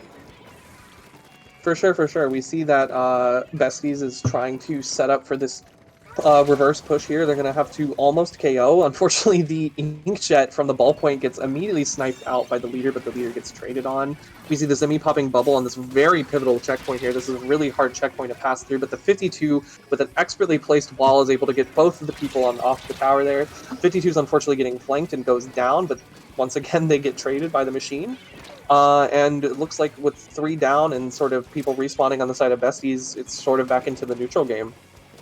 Yeah, for sure. All 4 players up. Booyah Bomb will be coming out from this member of Star Dreamers, but they are going to be able to finally get a pick, and the Tri-Strikes also are coming out. They're doing such a good job of coordinating these specials, but the Crab is going to be able to get a lot of value here, holding back Star Dreamers from going for yet another push. We saw the whale there pressuring the Crab, kind of preventing a lot of its value from coming out, and we see the Inkjet come out. The E-leader is backing away from that jet, and they get the trade on the jet. The wave also sort of got shredded on the tower here. Zimmy is kind of stuck in that corner over there as we see that this pushing is coming through. We see the splash trying to pressure up top. The ballpoint is back in now, and as 2-1 goes down on the side of Star Dreamers, the T-Tech starts backing up, and we see Whale getting popped. 52's in a very aggressive position here, trying to still hold a lot of mid. Gets a pick over on the stack there as we see the strikes come out, trying to get some space. Yeah. Unfortunately, going to go down to missiles, but that is par for the course. That's what gives missiles so much value, is the fact that they do get picks and that you do have to respect them, or else that happens to you. And now, it looks like the Besties might be getting some momentum under their feet. We see the Wiper coming out from a off angle, going to be able to kind of pincer some of the enemy team and create some nice dynamic fights for them. Unfortunately, they are going to be getting into this 1v1 and go down. And they're not really able to find the momentum that they need in this last minute here. They have only so much time to get something rolling before they're forced into overtime, if they can even get the tower before that. And so they really have to think about getting something going. But that's been the challenge for them the entire game. They just have not been playing off the specials, or they've been getting opportunities and not necessarily capitalizing on them, or just really struggling as Besties Star Dreamers has a really solid defense, as we've seen that in the last game. For sure, but we do see this final push. What's very likely going to be the final push for Besties here. We see the bubble and the Inkjet coming out. The Inkjet is sitting in the bubble, which is a very expert position for it. The Crab hitting from that lower angle, but the Booyah Bomb gets 2 people on the tower. Somebody has to get on now. The machine is pressuring the tower, pressuring the ballpoint. Machine is on. Machine gets the ballpoint, and there's only 1 player left, and that game goes to Star Dreamers as well. And I believe that is the set. I certainly believe that is the set as well, taking it 2-0 and buying themselves a beautiful ticket into the next round of this bracket. Now, they did like such a good job. The E-leader just, I believe, if you have an E-leader on your team, you have to play in a very specific way, and you have to play patiently, knowing that it's going to take a bit longer for that E-leader to move up along with your team, but just relying on them, and just we saw how good their defense was. Best teams are not able to crack through it at all in either of those games, really. For sure, for sure. I think the switch to the 52 was a really interesting decision there. They were very good with their walls. They had some very key angles where they placed it to stop the tower, as we saw like on that first checkpoint. And as we saw, Besties never really got past that first checkpoint right until the very end. And that very clutch Booyah Bomb from Machine. We know Machine is very good on tower even after the nerfs. As I like to say, Machine's just a blaster with an arc. But Exactly. for sure. Yeah, they can't ever fully kill Machine. It seems like they're just, unless they do something even more drastic, it's not going away anytime soon. But speaking of going away soon, us as we go onto We a gotta short go. break, waiting for the next bracket.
Hello, everybody, and welcome back to week 35 of From the Ink Up. We're back here again with quarterfinals. I'm here with, of course, the lovely Leaf. And we're Aw. here to commentate a match between Jocephalopod Joestars and Torrent. We're going to be going into Clamblitz Inkblot. What are your thoughts on that, Leaf? Clamblitz Inkblot is, it's a pretty good one. I'm just a Clamblitz enjoyer all around. There's very few maps I don't enjoy playing Clamblitz on just because it's so well designed and it feels so good in 3. Easily my favorite mode, like I said. Clamblitz, you have got the ramp, you've got the left side and the 2 stacks. It's an interesting progression and there's a lot of freedom to play around. Decent amount of weapons can work here, and it just depends on what these guys specifically want to run. Looks like we are going to be getting into it pretty soon, hopefully, though. For sure. Clamblitz Inkblot is a really interesting map, as it's very hard to push into that under that basket bar. You need sort of like a Booyah Bomb or some Tri-Strikes to sort of clear that space, especially if you're taking the larger additional ramp that's added in this mode. But let's go ahead and see what's they're bringing out today. We're seeing a double splash ballpoint machine comp coming out from the side of Torrent, and from the side of JoJo's, we're getting a ZNF double shot, 1 T-Tech, 1 regular, and a machine.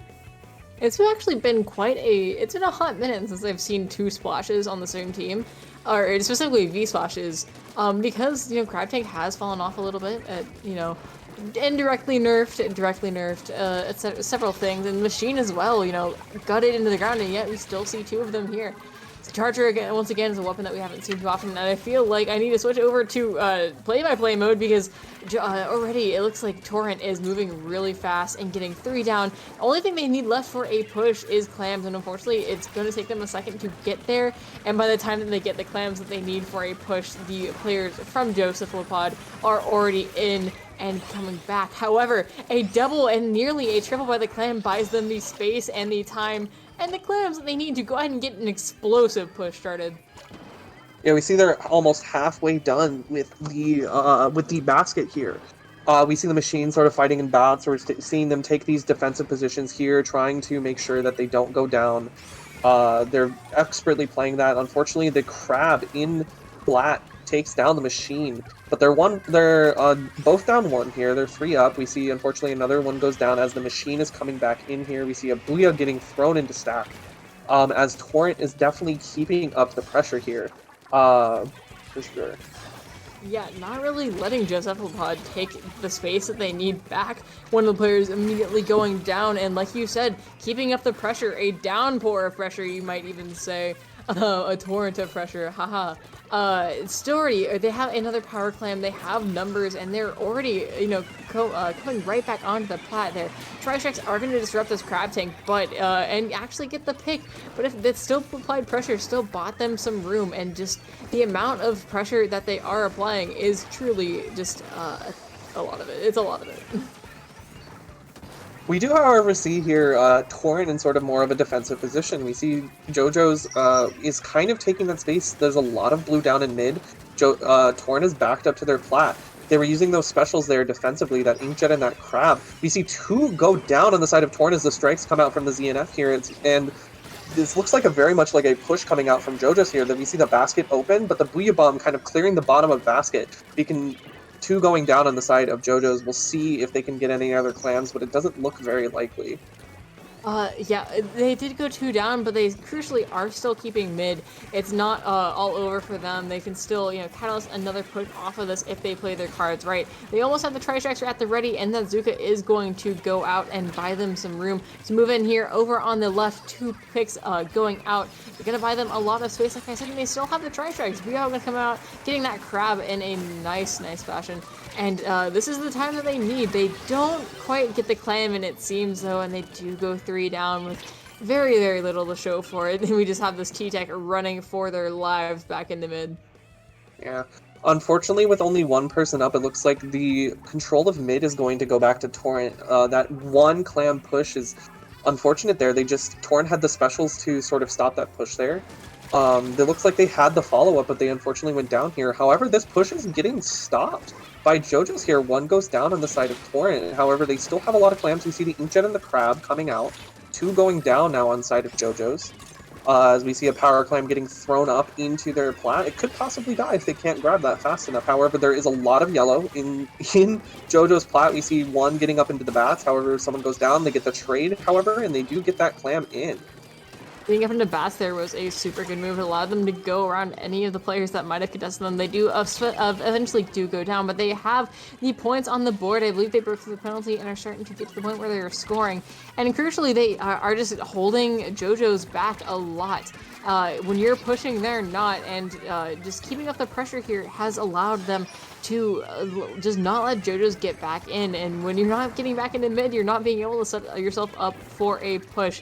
They are just moving in further and further, and I could see another push coming out. Actually, I lied. That is the other team. JoJo's is going to be moving in here. They know they only have 30 seconds left for a push. They know that they need to get a ball, and they know that they need to have the specials in order to do it. The machine throws out that booyah bomb, unfortunately gets picked after it, and they're just struggling to get the momentum and take the control that they need. We do see the T-Tech right here trying to get their strikes, trying to save their life here from all this crab fire. They're going to desperately need that tri-strike to defend themselves here to be able to get that push. Unfortunately, the machine on the side of JoJo's goes down. It's at a very unfortunate time. They do have double strike here. They're actually taking back mid here. We're seeing the one strike coming out from the T-Tech here.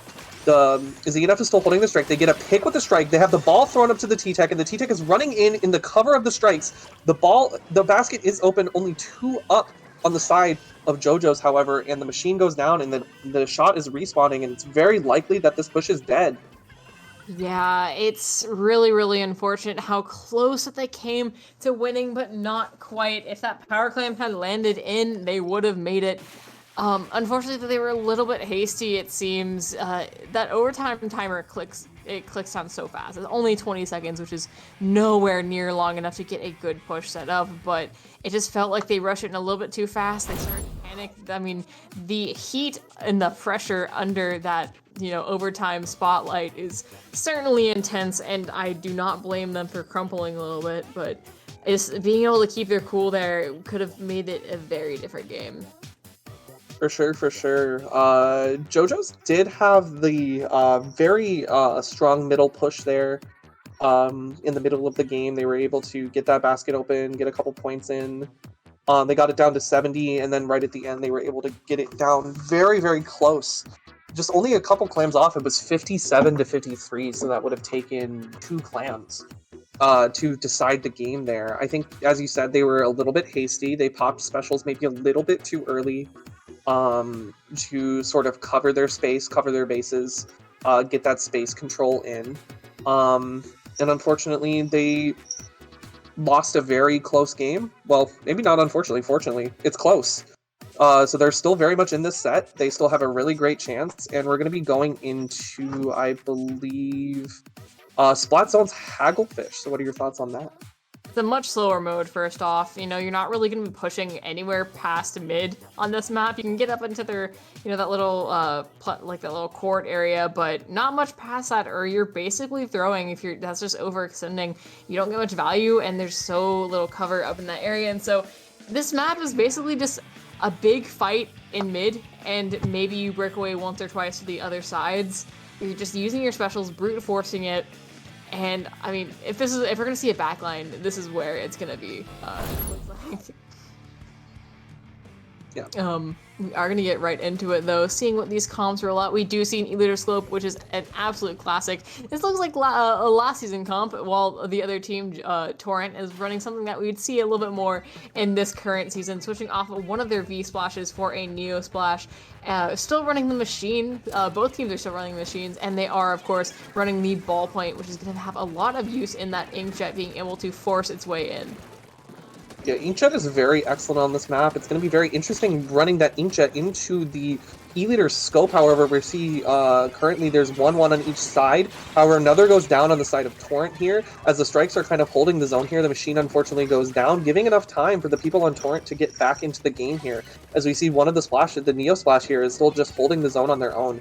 I think they're letting up a little bit of space here, waiting for their splash teammate to get back in. They're covering their flank, building for strikes. We see the wave breaker come out, trying to hold some more space. We see the strikes coming out again with all of that paint from the splashes, holding that zone, keeping it off from Torrent. However, they get picked off by the charger, and the Booyah Bomb comes out, and we see a lot of yellow in mid. Unfortunately, the crab gets taken out, and they're having to use the strikes from the T-Tech to cap the zone here.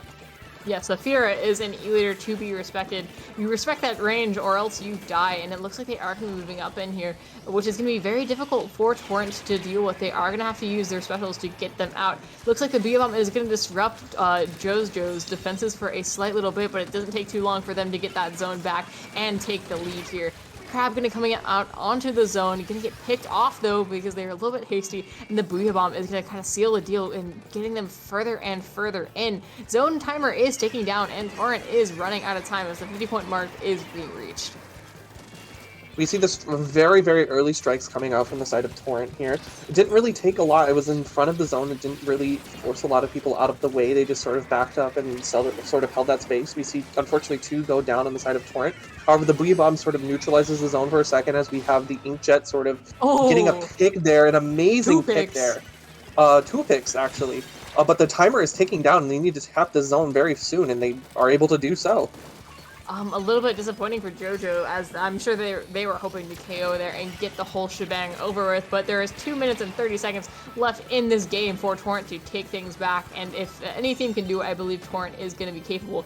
It looks like JoJo is going to be able to take the zone back, though, in spades, as 2 members of Torrent do go down. There's a big 1v1 happening on the left side of the map here, where they're going to have to pop a Booyah Bomb in panic, I believe. Not going to be able to make the full use of it that I believe they would want to, but they are going to get mileage out of it in the end, as 3 members of JoJo do go down, and Torrent is taking no time in getting in and putting as much pressure on the enemy team as they can, while being careful not to overextend. Yeah, we do have the very powerful E-leader here. The E-leader can poke from a very safe distance here to try to control and take that space back. We see a crab in the ramp trying to get some more space. 1 pick goes down. They sort of trade there. The splashes trade. We have Machine sort of spamming Booyahs with that LDE, of course. And the strike sort of neutralized zone for a second, giving them more time to try to come back in.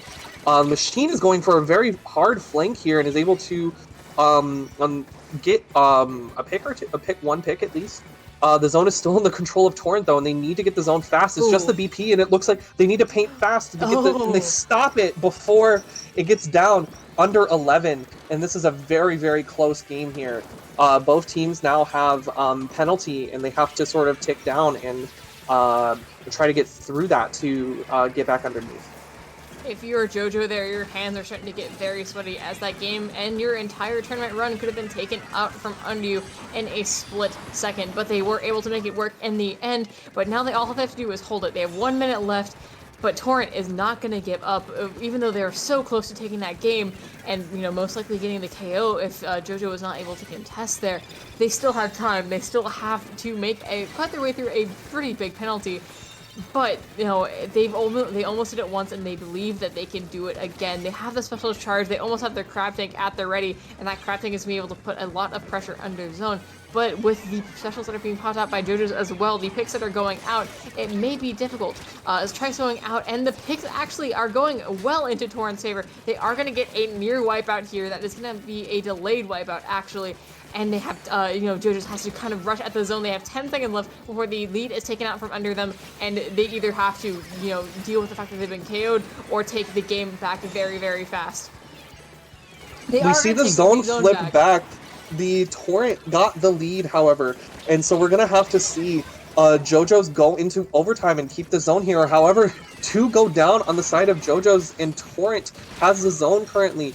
They get another pick. Looks like they didn't get a pick on the crab, but we do see the game here goes to Torrent, and therefore the set. That was a very, very close set from both teams there. They should both be proud of that, of course. 100%, but Torrent coming out of this looking very, very strong, especially in the face of pressure, coming back from the brink of death like twice. It's something to be commended, and I'm very excited to see where they go in the rest of this bracket. For sure, for sure. They were very, very strong under pressure there, it seemed. They were able to get that amazing picks there to get that lead. They were very patient.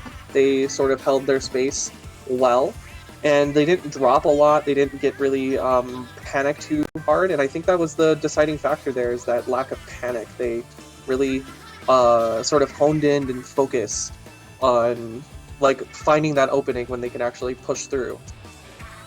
Definitely. Once again, very good game. JoJo showing themselves to be extremely strong, but not quite enough to bring down the torrent that is Torrent. And like I said, very, very excited to see where that team goes next in bracket. And speaking of where we're going to go next to a short break as we wait for the next match to get ready. See y'all then.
Hello and welcome back to From the Ink Up. I am We've joined by the one, the only Fire Corgi, and we're going right back into, I believe this is, I'm terrible at brackets.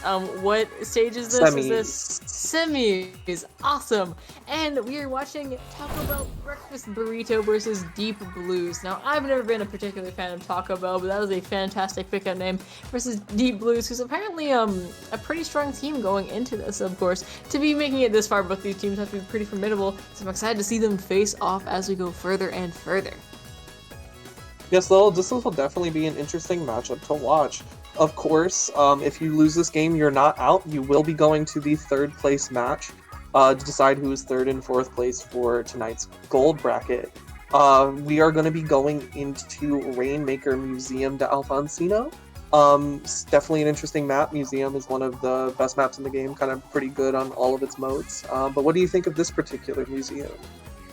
I'm like you said, I'm a big fan of Museum on all the modes. It's really good. It's really good. It's like one of the only maps in the game that I actually genuinely like.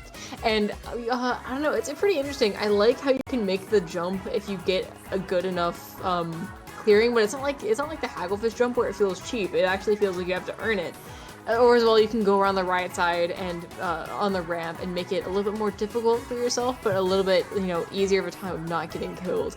And I just think it's a very, very well balanced one where long range weapons can work, but short range weapons can do really well with the striking, like that Trislosher that we're seeing, or the Wiper. We're also going to see Tetras as well. Both these comps pretty interesting. It looks like Deep Blues is going to be running something a bit more aggressive, and I'm excited to see how these two different options do on Rainmaker.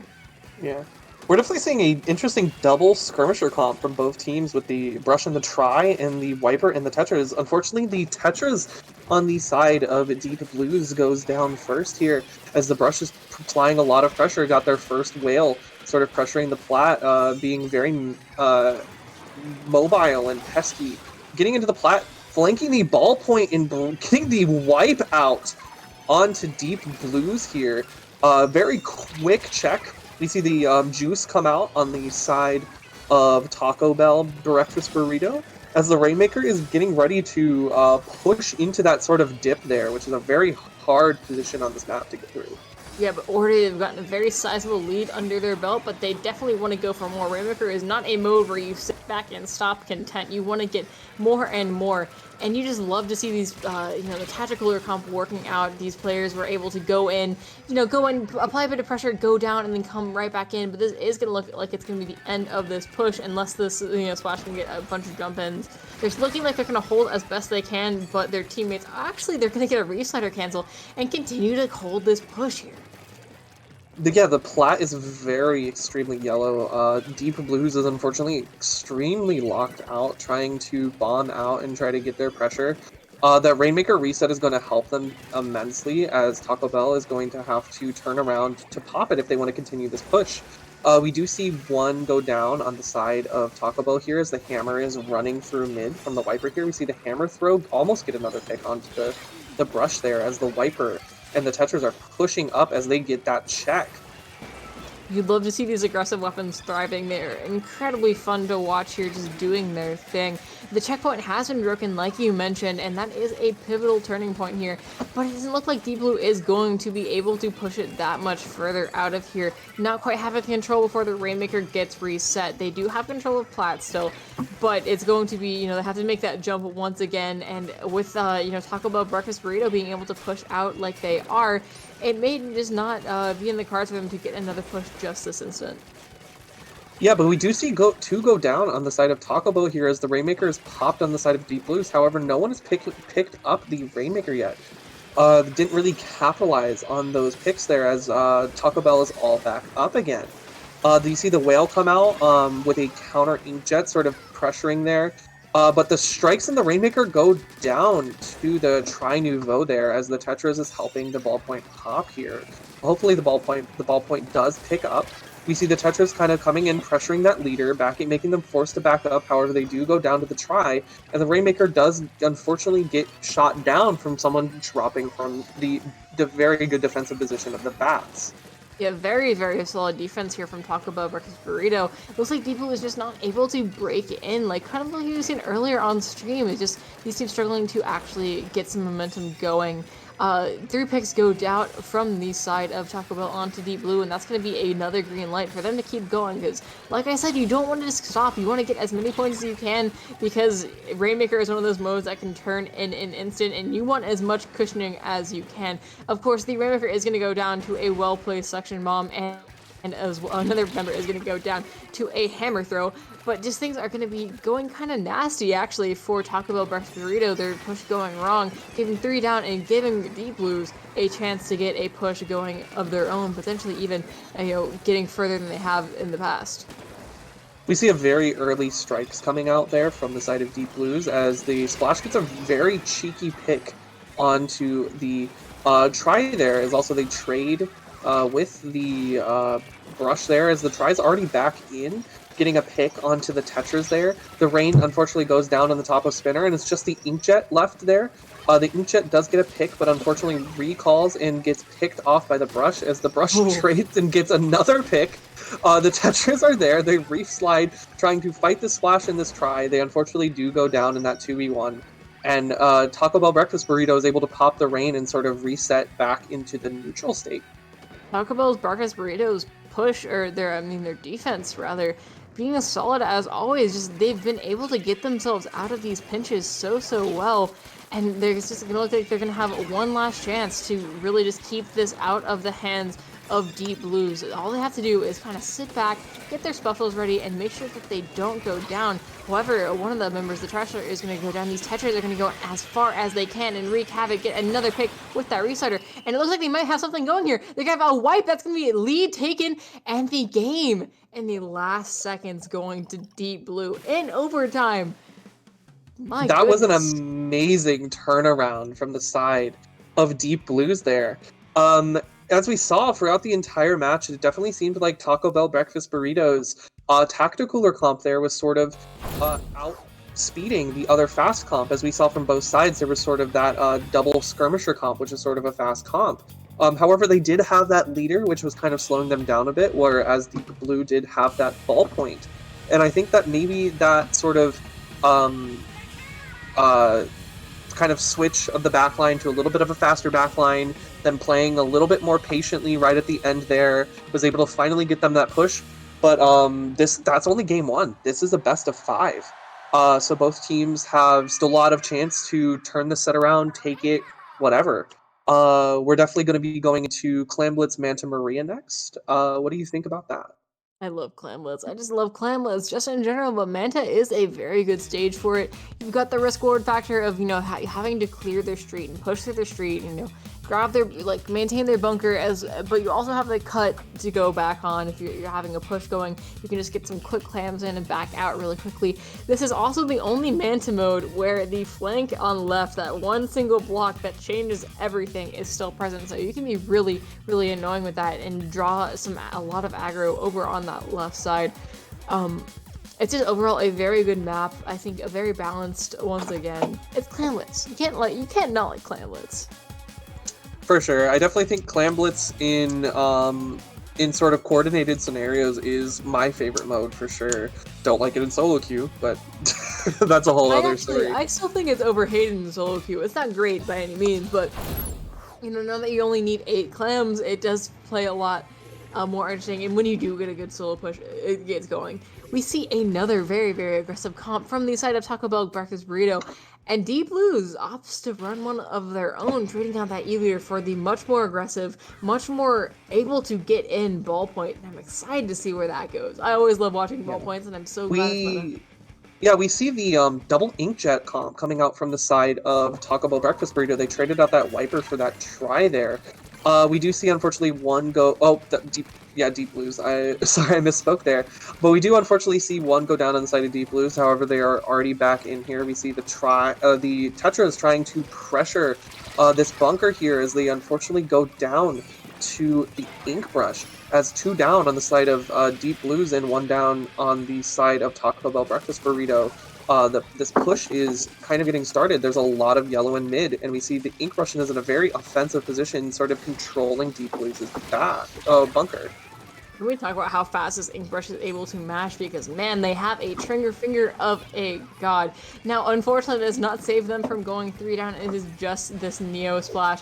Going to be able to jump out because they were not in a spot to help defend. But now they have, they're in a good spot. They have the Tri-Strikes. They might be able to salvage this out. But Deep Blues, they're going to have a lot of clans at their disposal. And being able to push in with this Inkjet, with this Reslider, things are looking scary for Taco Bell Breakfast Burrito. 100%, we see the strikes coming out as well. We see that basket is getting cleared out, and the basket finally opens up. We see the defensive tri-strikes coming out as another Inkjet is popped. That double Inkjet is very, very strong on this map. But the counter specials from Taco Bell Breakfast Burrito is barely able to keep them alive and keep them away from the basket, as they had 2 up versus 1 up, and we're back into a mid controlled by Taco Bell Breakfast Burrito. Yeah, looking good for them, and they have some specials available to help push up, and plenty of clans at their disposal. One of their members does go down. They are going to use this Inkjet to put a lot of pressure on left. Going to be fired at, going to be able to help out, assist in getting a pick, getting another pick. That's 2 down on the side of Deep Blue, and that is a big window, that big opportunity for Taco Bell Breakfast Burrito to be able to take a lot of space. But the Tetras are doing Tetra things, getting behind and forcing a wipeout from Taco Bell Breakfast Burrito. Deep Blue, once again, getting control of mid and maybe something more. Once again, their bot point has 7 clams. Tri has 6, I believe. That is a lot of clams. That is a lot of control. And that they're just going to be able to go in. We see the Tetras flanking over here on the left, causing a lot of chaos. Yeah, that was a very expert pinch earlier from the Tetras there. As we see, as you said, they were trying to flank, try to do that again. But we see the Brush coming in here, pinching with their other teammate there, the ballpoint, as they're able to sort of get this pressure in. They're popping the Jet. They have their Tacticooler. They're popping a Whale to sort of chip with the Jet, get the Jet more value as the counter Jet's coming out. Unfortunately, they are in the street. The Brush is able to make a ball and is able to sort of pressure that recall, get the trade there. And we're 2-2. And the Taco Bell Breakfast Burrito is able to take the lead away from Deep Blues. It's not a very solid lead. I would certainly say all it takes is 1 power clam for the lead to be overtaken by Deep Blue, but it is a lead nonetheless, and with 1.5 minutes left in this game, it might be exactly what they need. Who knows if Deep Blue is going to be able to break through the defenses again, especially when they get wiped out. Popping Taco Bell Breakfast Burrito to move all the way up in their street. They have that brush with 6 times at the ready, and I believe there's some being tossed around. They get pushed yet again, and it's going to take more than 1 power clam now for Taco Bell Breakfast Burrito, or for Deep Blue to take that lead back, especially as they keep on going. They're going to keep holding here, getting picks left and right, going to get some clams, and not be able to quite push it that much further. They still have clams at their disposal, it looks like, but their street has been cleared out. Deep Blue is forced back into mid, and they have 1 minute left to make a push that is actually quite substantial.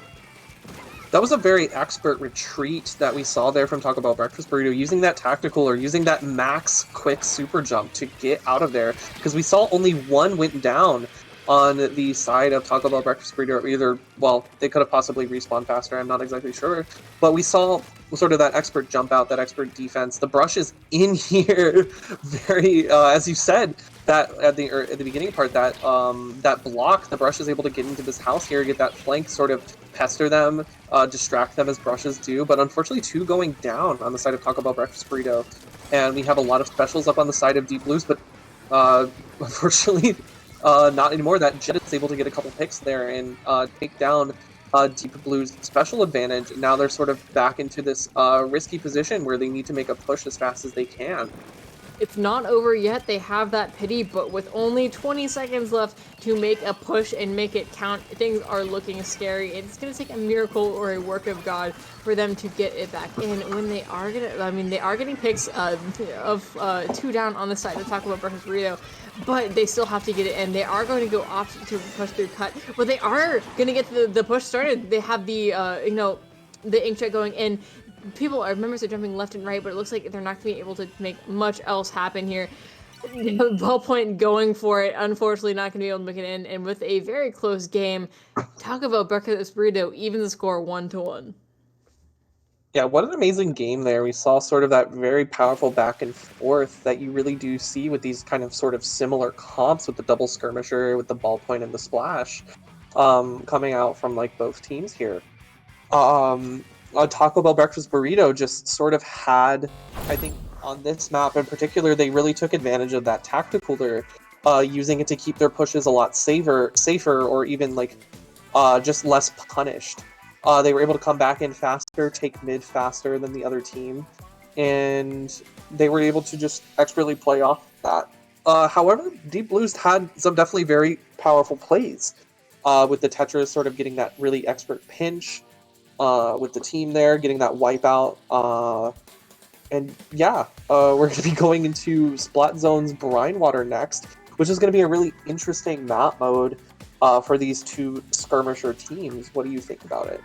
It's not one I've seen in a while. It's been a while since I've seen Brinewater in a tournament list in a minute. I've seen clams occasionally, but just spot zones is not one you see too often because it can be very, very heavily dominated by backlines. Those sightlines are intense. You can see all throughout mid with something like a leader or even something like a ballpoint, which we've seen, very much rise in prevalence recently.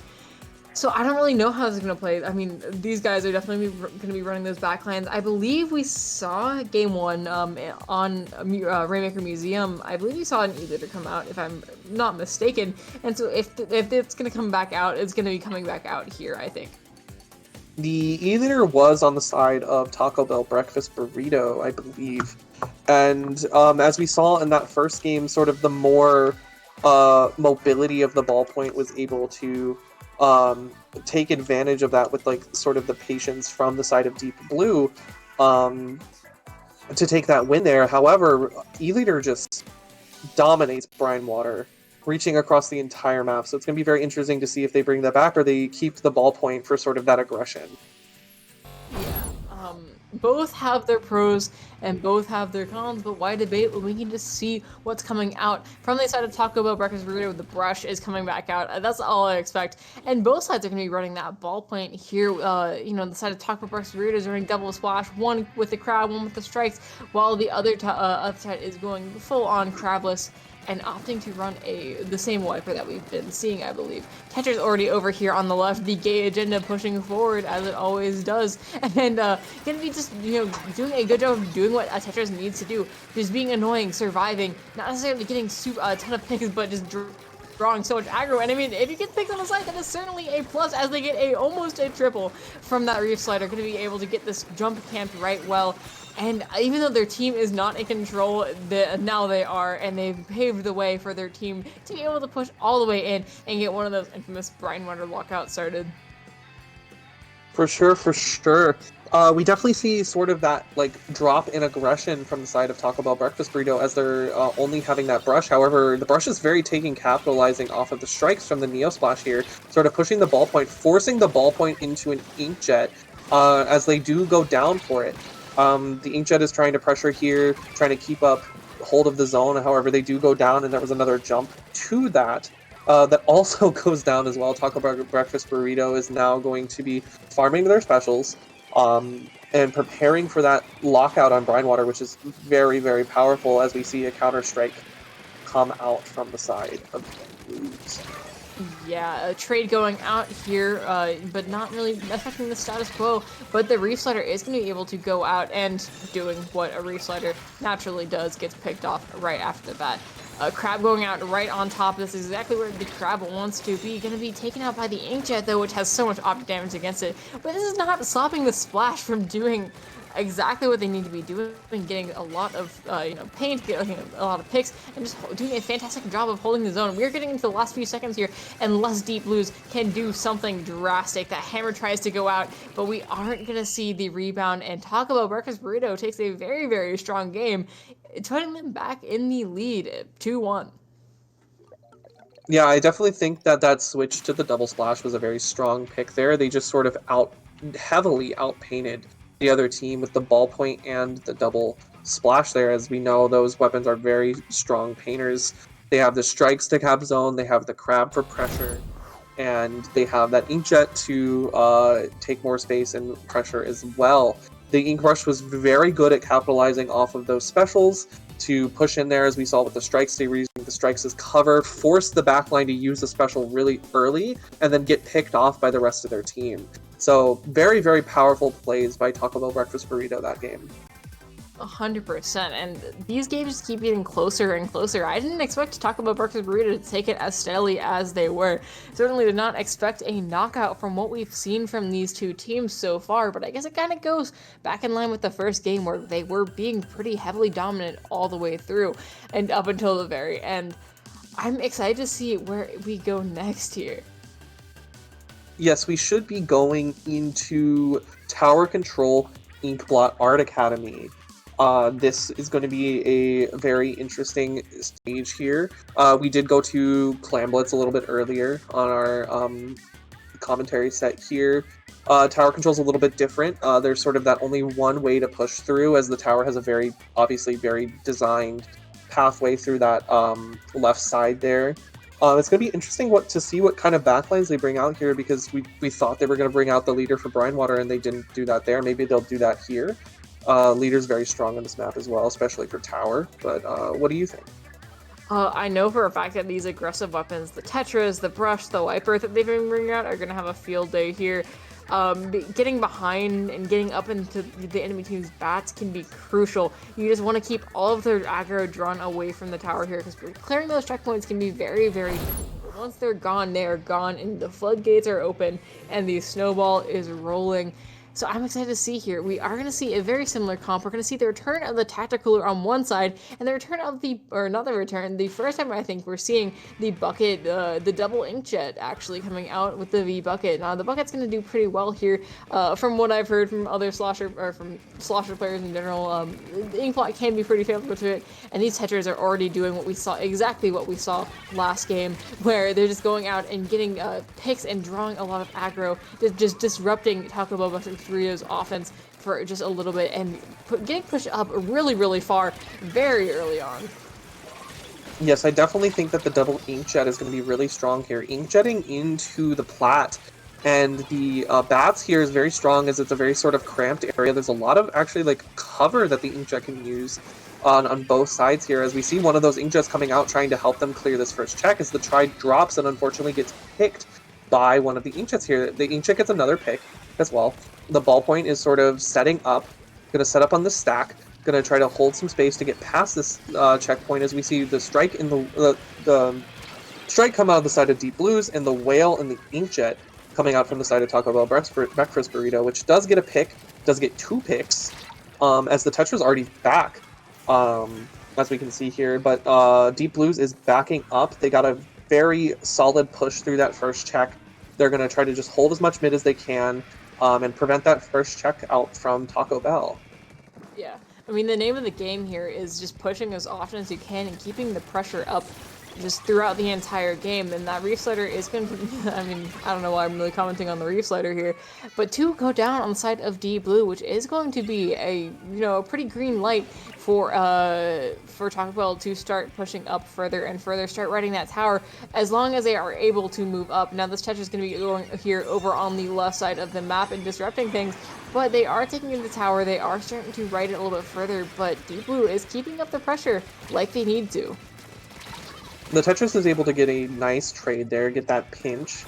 They go down, unfortunately. The 2 goes down on the side of Deep Blues. It seems like that Tacticooler is keeping Taco Bell Breakfast Burrito, like, in this game. Very high pressure situation, and the Tetras cannot keep up with the trades here, as they unfortunately come back slower than the other team. They're able to power through this first checkpoint. Taco Bell is able to. And we see one going through the rails, using the Tacticooler to block shots on the tower to protect the ballpoint as the brush pushes up into the plat. Unfortunately, strikes come out and are able to take that lead for the side of Taco Bell Breakfast Burrito, as the Jet is able to get an assist there and continue to put up pressure into these bats for Taco Bell. Petra is going down further and further. They are just able to keep on pushing in. Well-timed specials. Those Trishaks pushing them back expertly. Whale coming out, keeping the pressure out, getting a pick even, or that actually it was the ballpoint eating something with, I think, a fizzy. Now, we are 3 down. That is a wipe, but going down to 9 points is not something that they are going to be able to recover from super easily.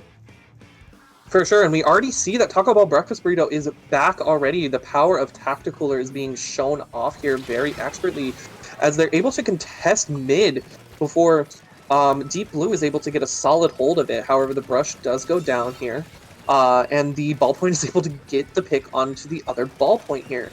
Ballpoint's setting up on tower finally, having that inkjet. They're trading the tower, trying to get this powerful inkjet position here, but they unfortunately go down to the brush. The brush is pressuring tower, almost able to get another pick. However, the try gets traded off by the other try, and the try is trying to pressure these Tetras, gets the pick here. They're popping a selfish cooler to try to keep themselves alive here as another goes down on the side of Deep Blues. And they're just keeping this pressure up here. Yeah, exactly. Try getting 2 picks, just continuing their hold. It was looking really hard for them earlier in this match, but they seem to have definitely found their footing, and now they have the confidence to just keep this tower on that left side of the map. Tri-Strike's going out, continuing that just constant pressure. They want to keep pushing, but they don't want to push too hard, because the only thing that they can really is really going to force them into a hard-earned loss here is going to be going all down. As long as you're safe about it, they can do basically whatever, but it looks like they're going to gun for this knockout here. They are so close that they can taste it. They still have all the members that they need, and it's looking for really close here. 2 moments down, 1 point, and that's the knockout, giving them the game 3-1. And I believe that's the set, as this is a best of The 5. set, Yes. 3-1. So yeah, Taco Bell Breakfast Burrito is going to be going on to finals here. Let me check to see who they are going to be facing. Doesn't look like we have that set yet. Who won that? But Deep Blues isn't out yet. They're going to be going to 3rd place match, fighting for 3rd place against whoever wins the other game here. But yeah, we will see you back here for finals of week 35 for From the Ink Up.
Well, hello, everybody. Welcome back to week 35 of From the Ink Up. We are back here with finals of Gold Bracket, which is a really awesome matchup between Taco Bell Breakfast Burrito and Legacy. We're going to be going into Rainmaker, or is it Rainmaker? Or is it Clam Blitz? And let's.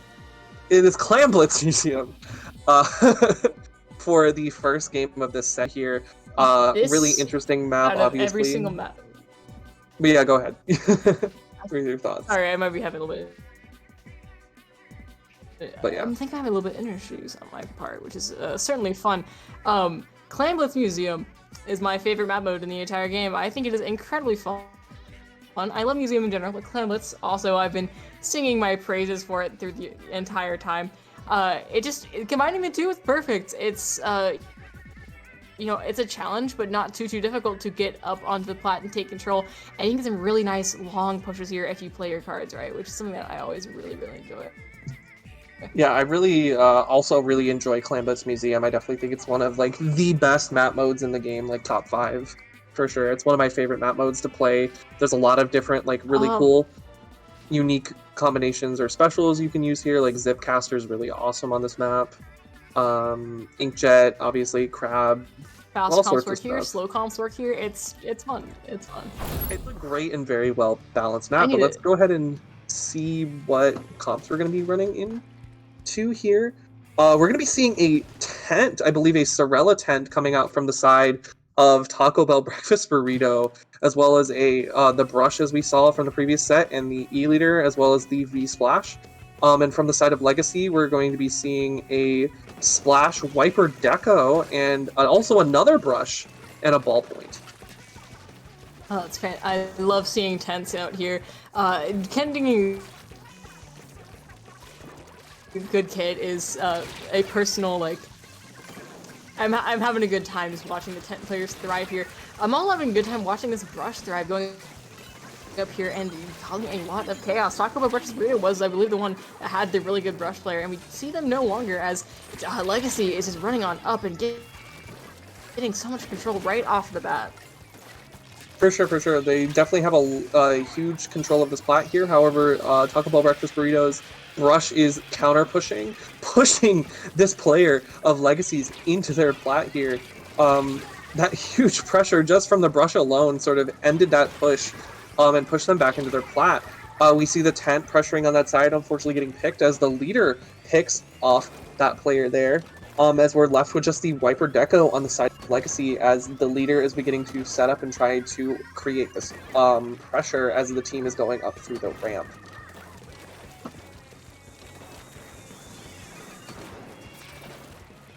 Okay. So I'm going to, unfortunately, Reef is having technical issues, so I will be continuing the commentary for a little bit by myself. We have the brush from the side of Legacy attempting to flank the E-Leader, well, the Splash here, unfortunately going down, getting picked. We have the Crab on the side of Legacy, also getting eventually picked, trying to escape here. We see the Zuka coming out from the tent here as the Splash is able to sneak in using the block to create that push and open that basket. We'll see soon if they're able to get any other clams, as the brush is able to get in those clams. Brushes are very sneaky and able to use their superior movement to push through and hold that space. As obviously Taco Bell Breakfast Burritos has another power clam backing up into their plat, as the blue paint is coming down into mid here, as we see Legacy is taking their space. And hopefully my hiccup is over here now, as this Wiper unfortunately gets a Zuka to the face with they having whistles ready, which is doubly unfortunate. Now we do see this Crab going out, getting a lot of value, but not if the Pity is going to get jumped in. That is going to be a sneaky clam jump, getting more points on the side of Taco Bell Breakfast Burrito, but they do get wiped out, would just give Legacy a lot of room to play around. For sure, we see the brush off in the plat here, as the brush on the side of Taco Bell Breakfast Burrito is able to take out the power clam holding brush on the side of Legacy. The brush is putting in more pressure in mid, very aggressive, possibly trying to jump into plat here, kind of farming whale possibly about to use it to create some space here. They have to unfortunately back up from the missiles from the Wiper Deco here as they go down to the splash. Sort of one down on both sides here. We see the tent go down on the side of Taco Bell Breakfast Burritos, and we have a crab off in the plat of Taco Bell Breakfast Burrito, as unfortunately the splash of Legacy loses the fight due to the wave breaker from the E-leader sort of picking them off. Yeah, looks like all 4 members of Taco Bell Breakfast Burrito are up and ready. Still, really, they have been doing every time we've watched them a really good job on defense every single time without fail, and just making sure that they get what they need to done. They've blocked Legacy from getting in every single time here, and there are so many clams on the side of Legacy right now. It cannot be overstated how many clams that they have. 22 on the board. But they only have a minute left to get those all in, and if they can't find an opening, it can all be for naught. And so they need to be able to coordinate their specials well. They are going to be able to find their way briefly under the plat, but a crab tank is going to halt them in their tracks. Just crab getting exactly the amount of value that it needs to, and Legacy seems like they are all but backed up onto their own plat with very little time left to make things count. Yeah. They're definitely going to need to expertly coordinate their specials here, as this power clam unfortunately gets picked off into the corner here. The Zuka from the tent is able to get another pick, as we see the 10 in here, putting down the shield, protecting their power clam as they're able to get in this push, possibly going to be able to end the overtime with a single clam here from the sharking tent in this perfect position to be able to, right as the time ends, unfortunately they do get seen as their little drop of ink breaks them out of their sharking position, and we still have overtime for the side of Legacy. However, there's a ton of yellow paint in mid here, so it's going to be very hard for them to get in. Not quite over for them, but it is all but not even enough time physically for them to be able to get their ball in without, and Taco Bell Breakfast Burrito breaks the game open without letting the enemy team score a single time. Yes, for sure. Taco Bell Breakfast Burrito, as we saw from the previous set, is very, very solid on their defense and very, very solid on their offensive pressure with their cooler comp. I don't think they ran cooler there. They ran the tent instead, which was a really interesting choice for that sort of defensive wall when trying to push in clams there. The Zuka's also really solid on this map, able to sort of snipe opposing backlines and other sorts like that. They had a very just solid position the entire game. Not to say that Legacy didn't have some amazing moments there with the combinations of the missiles and their brush as well, sort of getting a lot of pinches with the 2 skirmishers that they sort of had there. Unfortunately, they just got shut down every single time they got into that plat from Breakfast Burritos. Very powerful defenses. I'm sure you all noticed that I had some internet issues during that match, and I just want to note that it was because I had my art program open. I was doing a little bit of multitasking between rounds. So, don't open Metabane Paint while commentating. Worst mistake of my life. Not gonna do that again. We are gonna be moving on, though, to Splat Zones on Umami Ruins, which is a double zone map. I have opinions about double zone maps, but I'd like to hear yours first. I personally think that currently in this game, this is the only double zones map I will tolerate. But Umami has some benefits. The zones are really long, and they're sort of kind of close together. You have that break in the middle. That's really interesting. To sort of push into Umami, you sort of have to get your zone and then theirs. You can't really go and get theirs and then yours, like on some of the other double zone maps. So it sort of kind of pushes like a regular zones map in some senses, where you have to grab your side of the zone and then theirs before you can get the whole zone. Umami doesn't have a lot of high ground. You sort of have just that singular, like, circular snipe position. It's sort of blocked by that wall. Certain backlines can kind of struggle. There's not really good positions for like chargers, like we saw the E-leader in the last match. We're definitely probably going to see ballpoints from both sides, as we saw ballpoint on the side of Legacy already. We're probably going to see the E-leader with the ballpoint come back out on the side of Taco Bell Breakfast Burrito, as well as they did run that in the last set as well. Yeah, exactly. I'm very, very excited to see how the second progresses, with that first game being quite an interesting showing. And now we're going to move on further and further, seeing an E-liter come out, as well as is that a, what roller Big is Swig that? Hold on. Express? A Big Swig Interesting. I Express. mean, if you're gonna bring it out, Zones is a perfect place to bring it out. I mean, tons of paint. The rain it can do a lot, and it looks like they're gonna be making use of the line markers, which is a choice. That is a choice, and it is one of them. They have 3 down, however, on the side of Legacy, meaning that it is. I mean, it's certainly working here. We do see, I was wrong, we do see the E-liter coming out from the side of Taco Bell Breakfast Burrito. As they probably seem very confident with it, as that seems like possibly their main pick here. And this Big Swig is putting out a lot of pressure with this paint on these zones. It's going to be very hard for Legacy to sort of take back these zones without specials here, as we see the Hammer get a pick, as well as the Strikes kind of take that space, kind of create space for this Hammer, but this Big Swig is still alive and pressuring both of the zones and keeping them painted, preventing the cap. Big Swig is able to get a pick and pivot back to the other zone to keep it neutral and make sure that Taco Bell Breakfast Burrito doesn't lose the zones here. And we see 3 go down on the side of Legacy as the Big Swig keeps its position on top mid, using the markers to poke into their house. This is very interesting to see. Is this the proverbial Big Swig sweep that we've been, prophesized about? It certainly seems like it, as we are getting down into the single digits of points very, very soon here, and it's going to take a lot in order for them, for Legacy to be able to take it back. It's briefly stalling it, but Taco Bell Breakfast Burrito with the Big Swig, with everything, takes the game really strongly and much more close than the last one. Yeah, that was a very interesting comp choice there, but it definitely worked out. The power of the fizzy bombs from the Tri Nouveau, the power of the Big Swig's paint, just sort of overwhelmed Legacy's comp. They weren't able to break their way in and sort of outpaint the Big Swig. The Big Swig was surviving for a long time, sort of using the Ninja Squid that we saw that they had to keep themselves safe while they're able to paint. And they were able to wait for their team to get back in, and they were able to pinch Legacy and prevent them from capping that zone.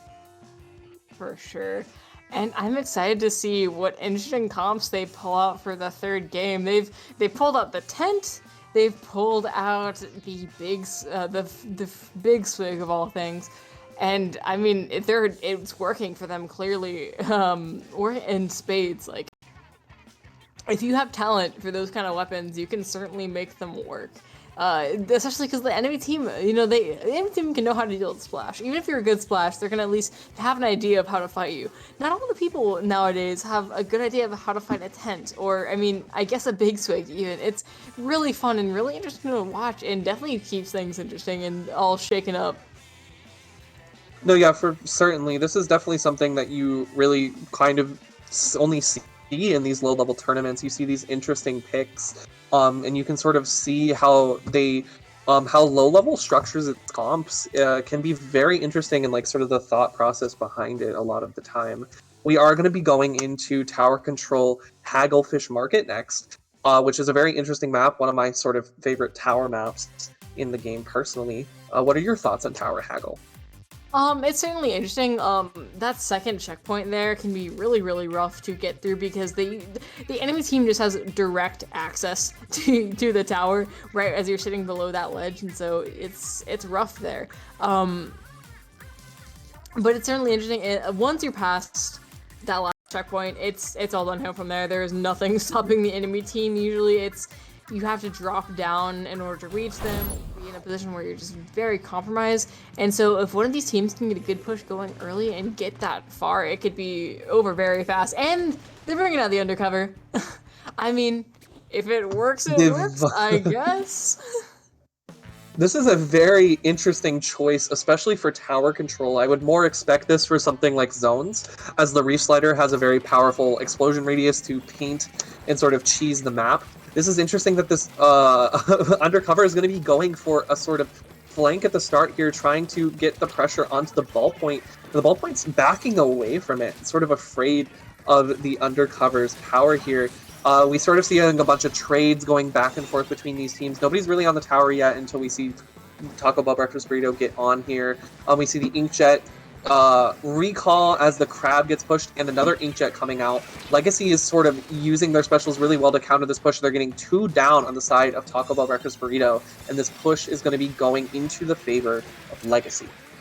Yeah, definitely. And I mean, with how we've seen Legacy been doing, well, I was going to say, we could see this go pretty well for them in terms of getting something going, but they do go 3 down, and they are going to be forced to, they are going to be forced to back off a little bit as Taco Bell Breakfast Burrito is going full speed ahead. Undercover doing what Undercovers do, apparently, Reef Slidering in, and going to be just putting pressure. I mean, getting 2 kills, and just going on and on, laying down mines, gonna be making themselves some traps.